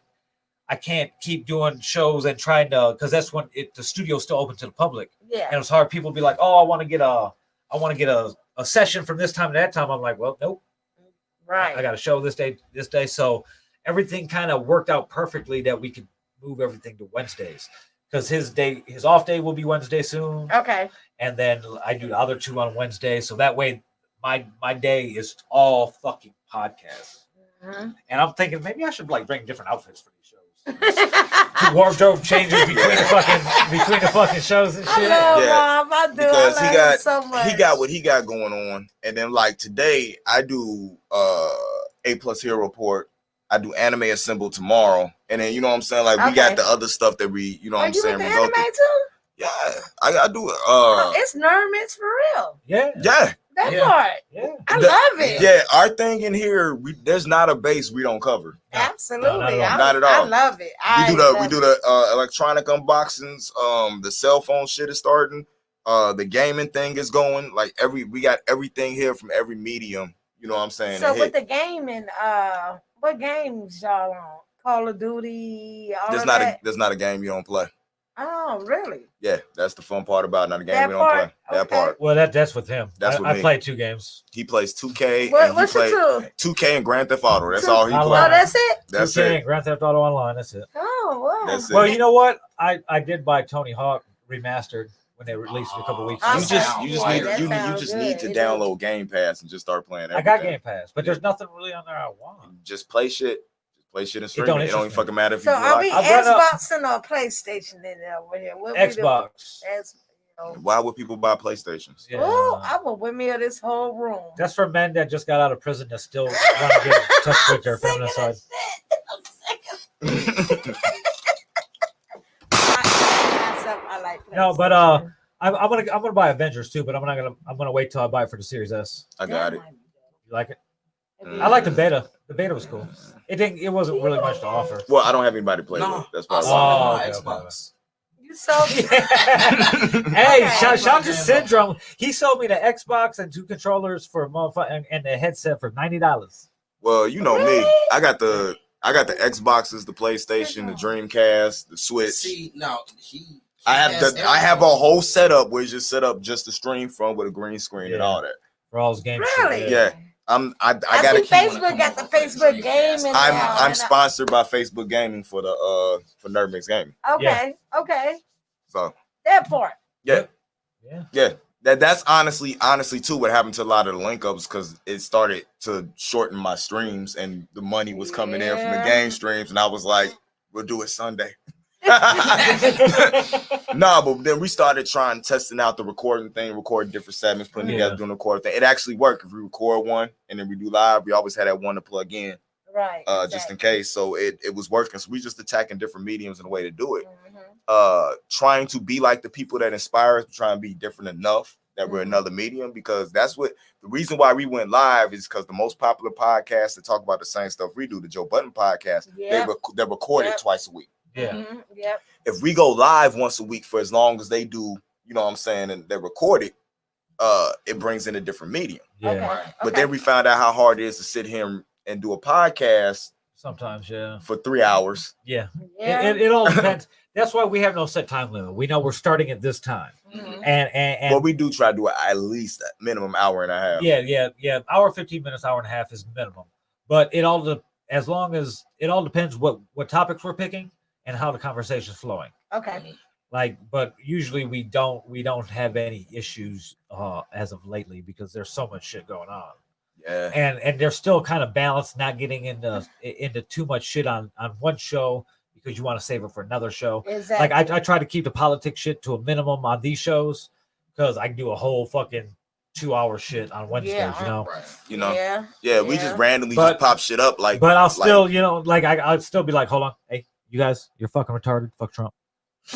Yeah, like Cardi B, you're an idiot for taking him back for birthday dick and a fucking Yeah. car you could have bought yourself. Yeah, that There it Cardi. is again. Cardi, you didn't even give me a chance. Now y'all know y'all about to get me started. Hey. He's just gonna cheat again. He's just gonna cheat again. Of course he is. One day he's gonna wake up. She ain't gonna have no makeup on. He gonna look. He gonna be like, oh shit. But Hit that line and he gonna go cheat on her again because he know he can get her back again. some women enjoy the toxicity of it. they do. Unfortunately, that's how it is in some cases. And- Or Women like it's that. just the best dick she done ever had. That ain't it. Okay. Okay. I did like she was with Offset. Yeah, it was Dude, good. are we too. getting? And that'll be on Twitter tomorrow. Who is Keisha Coach? No, Cardi B left Offset again. Some former Gary rapper. When the Migos were here at club at Rain Ultra Club. You know what? So that's what Joe Budden and Offset was finna fight about. Right. I'm done. But coming from a woman's standpoint, y'all. God damn, Rome over here fucking kicking the I garbage rock can all over the fucking trash place. can. Yeah. Trash can thought Rome was overrated. Right? Yeah. Yeah, big titties are overrated. Hey, the trash can Say was that like, Rome, again. your music's Big titties overrated. Bring it overrated. here. He said big titties are overrated. Yeah, he said big titties overrated. Are they? Yeah. Yeah. Really? Your girl must have little tits. Apple juice is also overrated. Who the fuck drank my apple juice? He's wild. Yeah, he wild as He's hell. wild as hell. I But- fuck with Snapple Apple though. But it's not apple juice. It only contains That's 10% not- juice. That's right. Thank It's only you. 10% That's juice. not apple. That's not apple juice. And then okay, so I'm about to get into some politics on Snapple, so let's not go there. Yeah, that part. I'll send it to you. Speaking from a woman's I standpoint, hate Trump, but his daughter would still get these balls in see, the I'm mouth. sick of this shit. And you'll just be getting Trump sloppy seconds. Oh,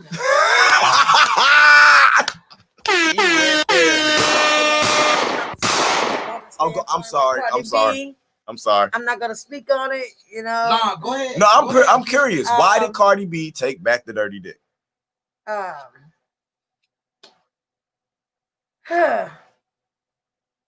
Because that's where her money at. That is terrible. I'm pretty sure. I'm pretty sure. Well, She got more money than he does. I don't know. She She's do. still in that bogus ass It deal. don't matter. He splits don't everything. matter. He splits everything multiple ways. Absolutely. We gotta- Absolutely. You gotta remember they're in a group.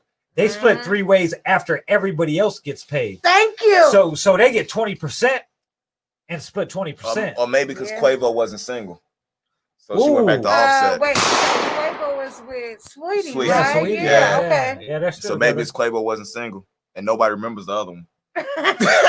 take off. Take off. Hey, I legit had to think.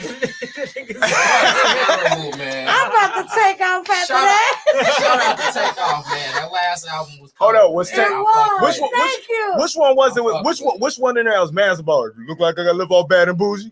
That was Take Off. That was like Hey, the quote she's gonna be able to cut up out of this episode is gonna be fucking awesome. I'm sick of this shit. I hate it here. Nah, it don't look like you. Hate it here. Yeah, it doesn't look like you was taking off Bad and Bougie, but we came up with the fuck your rap name is. So there's a problem with that. Oh. Did you say Takeoff? I think of a Drake album. Takeoff is cold. Speaking of Drake, Yeah.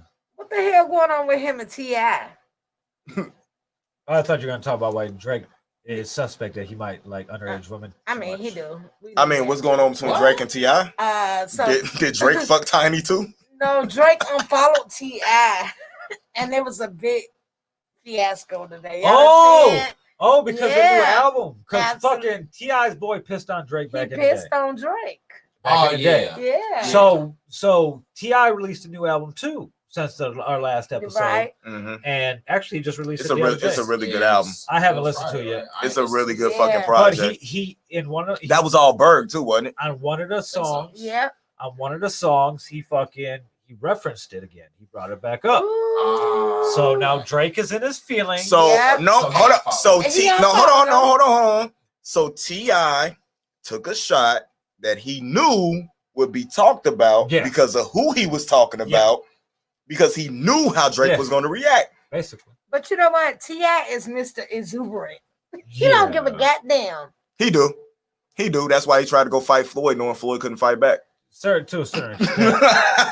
I'm sick of this shit. Am I right? Floyd legally cannot hit T.I. because he registered. Well, now it's a little different now. because he's retired. But we talking about another artist right now. Well, he know Drake ain't gonna fight anyway.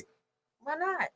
Drake ain't gonna fight. You Nah, can. Drake's a Drake's a Not bitch. against- bro. not You against hey, T.I. you want to know how much of a Drake bitch is, or how much of a bitch Drake is? Fucking Puff Daddy smacked him up. I'm sick of this shit. Bro, he Puff Daddy smacked him up. he smacked him and he choked him too, wasn't it? I Who, believe- Drake? Mhm. Yeah. He Yeah. walked. Drake's in the car. Walked up to the car. That cash money, Manhandled him. that cash money affiliation ain't doing shit for you, huh? No. And And Jay Prince- to 100 beat. And little Yeah. Jay Prince Jr. ain't gonna go say Puffy nothing to had Puffy. Nah. And Drake made a song and released it. Man, Yeah. But then Fuck Puffy- Drake. then Fuck Puffy just Trump. got yeah, that part. what Then Puffy just fuck got every- exposed. what else we were too, right? fucking talking about? Fuck all those other niggas. Puffy too. just got exposed with Chris Williams. So And It don't fuck matter. It Puffy. don't matter. You know what the Yeah, funny we thing know- about that we know is, Puffy like that. Puff. Yeah. Yeah, that ain't changed. That ain't changed nobody's opinion on the businessman he at is. all, Yeah. hey, I'm still absolutely fucking at all. Yeah. I still respect Puffy. Drake Drake getting smacked up and choked is funny because he tries to He- what the fuck? He he's tries a- to perceive He's a himself as something he's he's not. a Jewish Canadian. What the fuck's he gonna do to you? That mother- Cut your Motherfucker. fingernail? He No, gonna bite your I fingernails keep off on going. you or I some keep shit? going. I keep going Canadians back. do weird ass shit. I keep going back, and I take this all the way back. Drake, again. hey, Drake looked like the type of nigga that chew his toenails. No, let's go back to what Drake looked like on Degrassi with the fro. Let's take him to the fro. When he used to get talked about in Degrassi, and he had to start going getting liners, and they was like, "Oh, you cut your frog, put his ass in a wheelchair for a season. Hey, look, I lived in Let the Niagara white boy Falls. shoot him." Oh my, I'm done. I lived in the Niagara Falls, Buffalo area for about a little over a year. Toronto's an hour away. Mhm. Niggas in Toronto didn't fuck with him, and like this was when So Far Gone was dropping, and No, that's when he dropped. Even when he dropped, because he dropped So Far Gone twice. no, the first time he dropped. You talking about the first time he dropped it before he signed and then redid it and dropped it again? No, I'm talking about like the 2008 version. So you're talking about 2009 you're talking 2009 about the Young Money Yeah. version. Yeah, 2009 Okay. version. Like people out there were just like, No, he was just that dude that was on that TV show That's that came exactly- on. That came on. Really? That came on. he- Yeah. he's not a rapper to them. He's just an actor, Actor. who raps. And they perceive him as an actor playing a role in his music. Yes, Out there. and that's kind of why I'm like, But he did put a lot of motherfuckers on. I don't listen to. I'm not a Drake. He fan. put a lot of people on my home. Drake. I'm not a pop music fan. This like this that. is I this listen to fucking yeah. crack music. This is how Drake moves. Drake drops an album, does a tour, goes on holiday somewhere. Whatever sound that he hears from that vacation he goes is what he's bringing back for the next album. Basically, Oh wow. he That's goes all and he gets his does. heart broken by some bitch. Hold up, but he goes and gets his heart broken every time by somebody that Joe Budden has already slept with. One Yes. of Joe Budden's sloppy Yes. seconds. It's crazy how that works out. That was the beef between them. Is that Drake goes by, he just going down Joe Budden's list of bitches he fucked. Yeah. this is all facts. I still like Drake music. It's probably because I'm light skinned though, but It ain't got nothing to be You're with. not all the way light. Let's get that out. it's a vibe though. It's a vibe. I mean, pussy niggas make good vibes. Oh, shots. So you know what I'm saying? Motherfuckers get their heart broken shit all the time. I can't. I'm to that. That's true though. And then I'm seeing all these Snapple apple bottles over here. Oh yeah, because he drank mine first. He brought those in because Rome. We brought those in because of that statement he made about apple juice. Yeah, that he don't. But Snapple's not apple juice. It's only 10% juice. Yeah, It's 10%. It's just delicious. Hey, what does your Snapple apple fact say today? My Snapple apple fact says, "Hey, did you know that a jiffy is an actual time measurement equaling 1/100th of a second?" Well, this lets me know how long Drake's career is going to last because it said most rechargeable batteries can be recharged up to 1,000 times. Really? Well, you know, they say he's part of the Illuminati, and No. the sacrifice is probably the recharge. And I got ashy hands, so y'all ain't gonna see my shit in this damn live. What does this shit say? Hawaii has its own time zone. You know what that means? You supposed to take a trip. That part. The Roadrunner chases after its prey at a blurring speed of up to 25 miles per hour. That shit was trash. No. So you got to think about it. Went over your head. So actually, Wile E. Coyote isn't chasing the Roadrunner. He's running from the Roadrunner. Right, exactly. Oh shit! Exactly. Things that make you go. Because he said no. No, because the Roadrunner always fuck Wile E. Coyote up. He's always. Yep. He be winning the whole thing. The Roadrunner's bored. The Coyote, he's like, I'm about to get him this time. Roadrunner on his ass. You did? Yep. Hey. Right. Yep. He be setting it up to drop it on the Roadrunner and end up hitting his ass. Right. He gotta be the stupidest motherfucker. So should we say this talk for the next podcast? Should we talk now? Because I already know who has my rap album of the year. Well, first, who knows when we're gonna do the fucking next podcast? And I'm sure next Sunday. Who you think no, is gonna be totally different. It's not next Sunday because I make my move to Michigan City on a Tuesday next week. So I'm working next Sunday. I'm moving to Michigan City. Are you? Yeah. Okay, I ain't got no so choice. Rob, when you want to do a podcast? No, I still got the allegory. This year? That was this year. I know. I still got the allegory for rap. Not album. If we're gonna go album of the year, it might be Harry Styles. He's like, I don't know who the fuck Harry Styles is. Yeah, I ain't listened to that shit. Yeah, Are we talking about R&B or just rap? I was just talking just rap, but if we're gonna, they was talking about album, like just complete album. I'm going with Harry Styles. If you're talking rap, well, I don't listen to anything but rap, but any new music anyway. But Alfredo for me. I think I'm gonna go with. It's been a long time since, like here's the thing with Fred. Fred pairs up with any producer, and it's flawless. Those vibes are so fucking cold. And he's been doing the same thing with Hit Boy for the last 2 weeks. And fun fact, Jay-Z put him and Benny together with Hit Boy for that song. Oh wow. And then he was back in there and he did that joint with Big Sean. They just shot the video last week, him and Big Sean. But he's prepping his major label debut because he signed that deal with Warner's. I'm still rocking with the allegory. Rock with that. So I think I'm really impressed with the Conway album that just came out. I wasn't as, it was okay to me. Same thing. I wasn't. You haven't listened to it yet, but I wasn't. Benny's albums is growing on me. The first couple listens, I was like, man, but because the plugs that I met was just so fucking iconic, pristine, bro. You know, it was sequenced perfectly. Man. Like there's certain rap like Fred, fucking Benny, fucking Conway. There's just certain artists that the way they float over an Alchemist beat is just not even fair to other rappers. You know, Okay. and that's Yeah. what Fred and Ellen did with Alfredo, and it's that and that's Which is cold. That shit Yeah. is fucking Um, cold. also I asked the wrong question. They talking too much. yeah, you did, but there's so much They're supposed there's to so be many go things and that came move. out, and there's so many things I haven't listened to. I can't put West Side's new shit into perspective because And that's how I kind of feel about the Conway album too. I haven't gone through it's the So West Side Big album. Sean? Big Sean. Wow, that shit was cold though. I wasn't. I'm gonna have to listen to all It of didn't. this. Big Sean. The Big Sean album didn't live up to the hype for me. Really? I expected more. It was a long wait. It was a long And he's album way too, he's more dog. talented than the album he gave you. Yes, it was. He's it was, way more talented than the it album was he like- gave I'm Here. talking about his last album, right? you. Yeah, it just Okay. Detroit too. Yeah, It just yeah, came out. Detroit too. And Okay. I haven't got to it yet, but somebody leaked the J Electronica album that was supposed to come out in 2012. They leaked it last Wow. week. What? It was out for like 2 days on like SoundCloud or some shit like that. Yeah. So Rock Nation They grabbed it and threw it on put out- Tidal. Yeah, they talked about You- they you talked could- about it on the Joe Budden Yeah, they podcast, talked. and they said talked it was about so it. much better than that shit he dropped earlier. Yeah, what a shitty drop was like Jay Z. And that's It was my like Jay Z vices. featuring J Electronica. Right.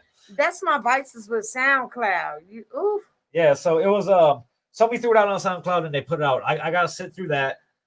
There's a couple things I gotta sit That through still. damn dude, that second Nas joint, that King's Disease that came out this year. Action Bronson came out this year. That Only for Dolphins. That wasn't bad. I Royce's shit was dope. I don't That think shit was very dope. but it's Run the Jewels. Run the Jewels was.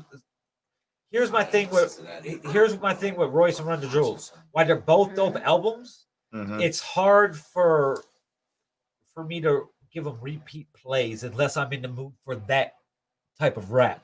Okay. I kind of understand what you're saying, but that's mostly what I listen to though. Like I get in the car, something either from Fred starts playing, something from Stove starts playing, something from Griselda starts Yeah, playing. All that's- right, now I'm gonna That's give my you shit, though. I'm gonna give you two from January. Okay. That feels like they came out a long time ago. Okay. That Eminem dropped in January, Music Okay. Murdered By, and also that fucking Dreamville. The Dreamville. Album. Album dropped out in Dreamville album was okay. That shit was dope though. It That was got me through dope, Some summer days. but it was dope. But it was it came out. It didn't get the run it should have got because It should have came out earlier. And it didn't came come. out and then it was like, well, guess what? Eminem's coming out. Facts. And that just and then Yeah, it's like, guess see. what? Here's a fucking pandemic. Yeah. Yeah. So Yeah. and albums like that, Especially when you got so many people. exactly. With an album like that, we would have got the first single, the video, and Facts. they would have had a tour, I'm but they gonna can't give you- tour, so they can't promote the album. Exactly. I'm gonna give you one. I'm gonna give you two more that I feel should be mentioned and don't ever get mentioned, like the G Herbo. It was. I wasn't fucking with that shit. Okay. Yeah, bro. I wasn't. Not the I wasn't album. really It here. was- I could take Herbo in doses because a lot of him and a lot of people in that draft class, so to speak, Mhm. they don't rap on beat for shit. He doesn't, bro, and it be bothering me, man. But you know what? Sometimes he can skate over like He'll be saying some dope production. shit. Yeah, Yeah. sometimes But I'm like- he can skate over some production, but Like my Bro. left ear listens to the beat and my right ear listens to the lyrics, and yeah. the shit is not. that shit It's not is not flash, it's clicking flash, like how yeah. I'm used to. Yeah, Okay. But from that new era, I love Dirk. Dirk's not bad, but he's become too sing songy. He's repetitive. Yeah. He's very repetitive. I mean, He just he's came out with his lying. type. Yeah, so it's like. It had- Like this shit's It had underground to be music tight connoisseur, because of the you name, know? because of the Okay, name yeah. he was going after. And like I said a couple minutes ago, I listen to crack rap. Okay. You know, like I listen my music that I listen to on a daily basis is Mhm. hard gangster rap, and it's been like Right. that since Yeah. I discovered NWA. Okay, so Okay, so Yeah. hold on. Pop Smoke. Oh yeah. I wasn't feeling the album. Really? I wouldn't put it in that category. There's about 5 songs on there. I wouldn't but put it in that All category. right. Well, with that noted, we still have Pray for Paris came out this year. Yeah. Pray for Paris Okay, was yeah. dope. 500 ounces. Woo! Yes. And I like the connection that Fred and Griselda has made because they're on each other's shit heavy. Like Fred's on the Benny shit. It's a lot of them the thing about that is that when it comes down to what we talk about, well, that would be case for what we, you know what I'm saying, would pick. But we knew we know what that's not what they're gonna pick. You know what I'm saying? No. Rap album of the year. Yeah. We know who's gonna win when it comes to shit like that. Yeah, I mean, who would you say? Who's possibly gonna win? Drake is still dropping this year. I don't consider him as a rap album though. I consider it as a It pop doesn't album. But they will put, I thought the awards are starting now. No, they just start when they do We're doing the wrap up, the wrap up. Yeah, right. Because right now the person who's gonna possibly win that, which wasn't even a fucking album, it was a fucking EP, is gonna be fucking Meg Thee Stallion. She's the one who's gonna win. This year with where unless they give it to Nas. What are we talking Grammys? Yeah. I'm guessing because what's the cutoff of the Grammys? Because like really, it's whoever, it's everybody against M. You think so? Really, a surprise album? I don't. Not even critically acclaimed though. Really? Says who? Nah, if you look at the numbers, it's critically acclaimed by the numbers. Yeah, I liked it. He broke stream. The only chance we have of somebody knocking off them records that M broke this year, when he did with streaming and shit like that, is Drake. It's Drake. But so you would have to have Drake edge M out of that in order to grab that award. But what, like he said, what the climate is right now, I don't think they do it. They go for the safe bet. I don't think they do it. Because realistically, who's gonna nominate? Who are they gonna nominate? Yeah. Meg Thee Stallion. M. Of course, Meg gonna get nominated. What's his name? Might get a fucking.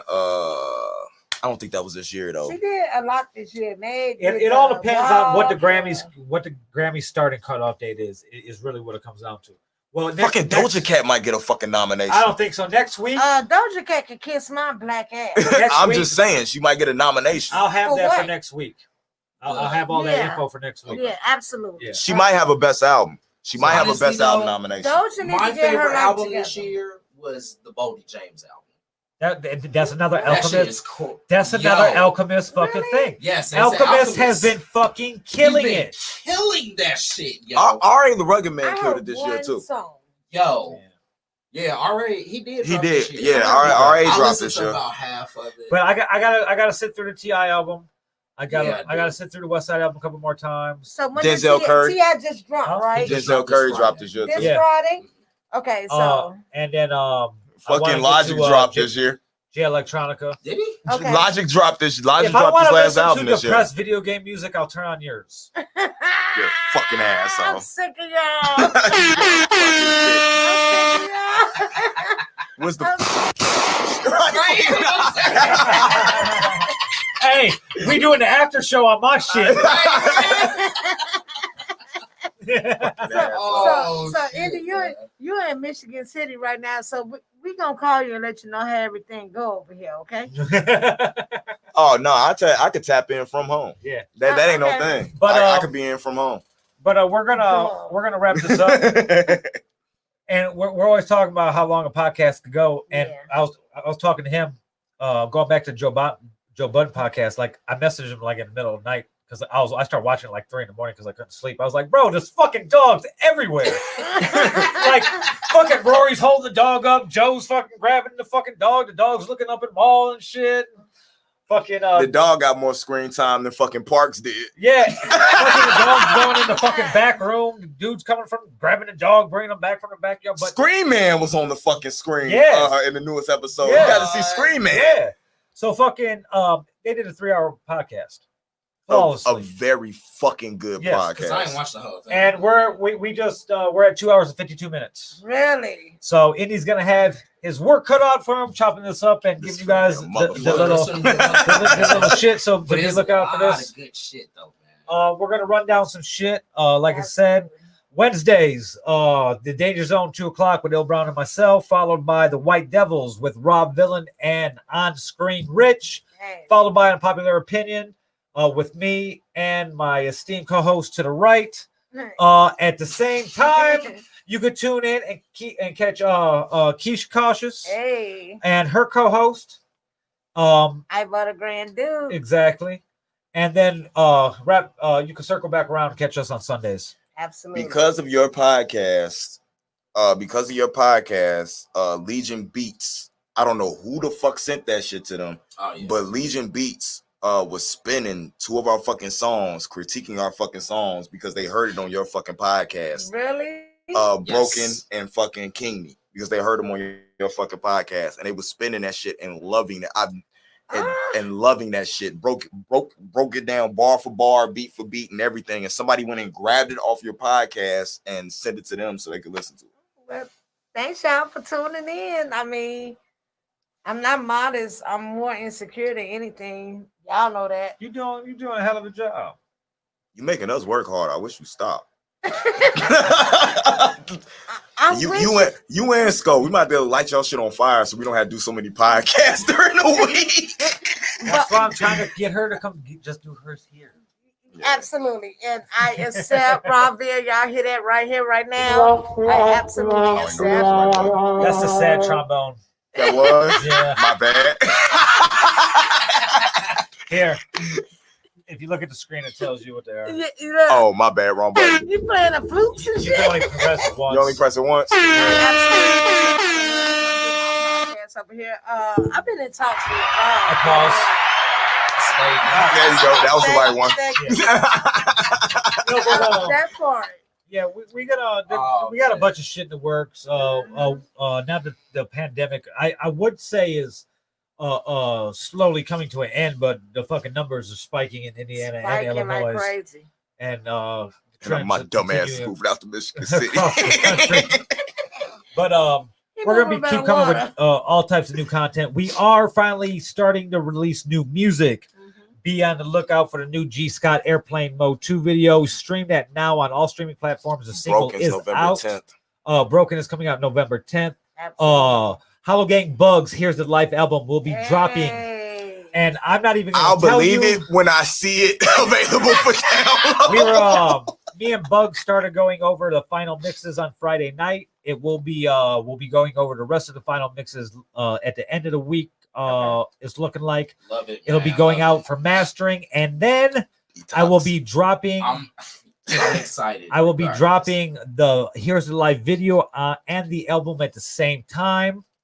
Then we will be going into G Scott's about to be drop free to Airplane Mode 2 video. Everybody hit up exclusive on social media networks and hound his ass for the Airplane Mode 2 video.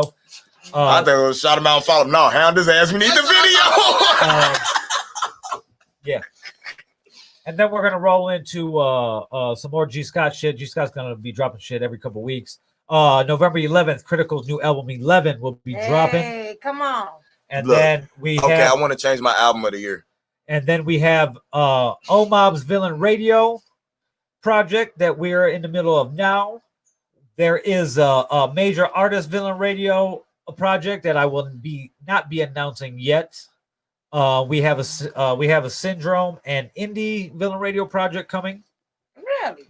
We have the Hollow Be Thy later. Gang album in pre-production. And the Villain Radio the album. We've had a couple of the artists in getting the first single done. It'll be featuring Jay Ortiz, O-Mob, Critical, Indie, Syndrome, G Scott. Keisha Cautious. Hey, if you want to come Rev 16, Did you get Rev on there? I got 16. No, but I'm trying to get Stove on there. Okay. Oh, really? Yes. I got something to say that after the cameras go off. So, but shit coming out here at Villain Radio, even though we are close to the public, the label is fully functional. But if you got a podcast idea, if you want to make your dream into reality, hit us up at 219-702-6028. That is 219-702-6028. Vegas is in my life so much that 702 is in my phone number, in the studio phone number. And I still have a Vegas number. So I still got a trap line. It was well, we all used to be on a family plan. Like my Okay. grandma's like, oh, I want all you guys to have phones, so we were all on a family plan. My grandma had a family plan. Then she passed away. Mhm. I didn't want to lose the number, so I Mhm. transferred transferred it over to Google Voice. Okay. So I'm gonna have this number forever. Right. Absolutely. Yeah, so I've had this number since like 2003, 2004. Yeah. It's on my Yeah. phone number. Yeah. Yeah. Absolutely. Just So- keep it. Straight up. But like I said, Wednesday. I don't know if we're doing a danger zone. I'll let you guys know. White Devils at 5:00. Unpopular opinion at 8 remotely. That's how it's gonna. I don't know. I don't know if it'll work. Okay, If I don't so work, I'll be make here. sure y'all keep me in tune what's going on because Wednesday I got. See, this is 10 o'clock. 10 o'clock. 10 o'clock. 10 o'clock. I love my brothers. That's all I'm gonna say. I We'll love figure it my out, brothers. guys. Yeah, One we'll of these figure we it just have out. to start recording so we could drop them. But Yeah. shout out to Noir Cesar. Noir. Yeah. Shout out to Noir. Shout out to definitely, Brown. Shout out to and Johnny. My dude Johnny Definitely. O'Brien. We got some stuff playing with Anime Assemble we ain't gonna talk about yet. But we're gonna end this shit for this week. We're gonna play unreleased G Scott on the way out. Heaven Hey. can wait. Hey, real quick, that G Scott song West Side, that's one of my favorite Oh songs. shit! Hell yeah! He That's got one of all my types. favorites. Yes, Straight to airplane mode too, man. Yeah. That shit is fire. it is. It is very fire. Mm, But Maybe just we're gonna I hate her. It had a we're lot to gonna- live up to Airplay Mode 1. I I listen to both of them back to back. I don't.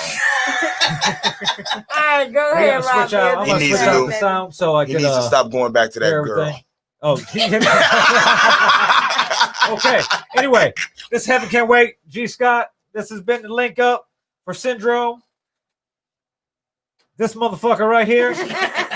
Shout out to Sco Dollar for stopping through. Keisha Kosh, thanks for stopping by as always. Heaven Can't Wait. G Scott.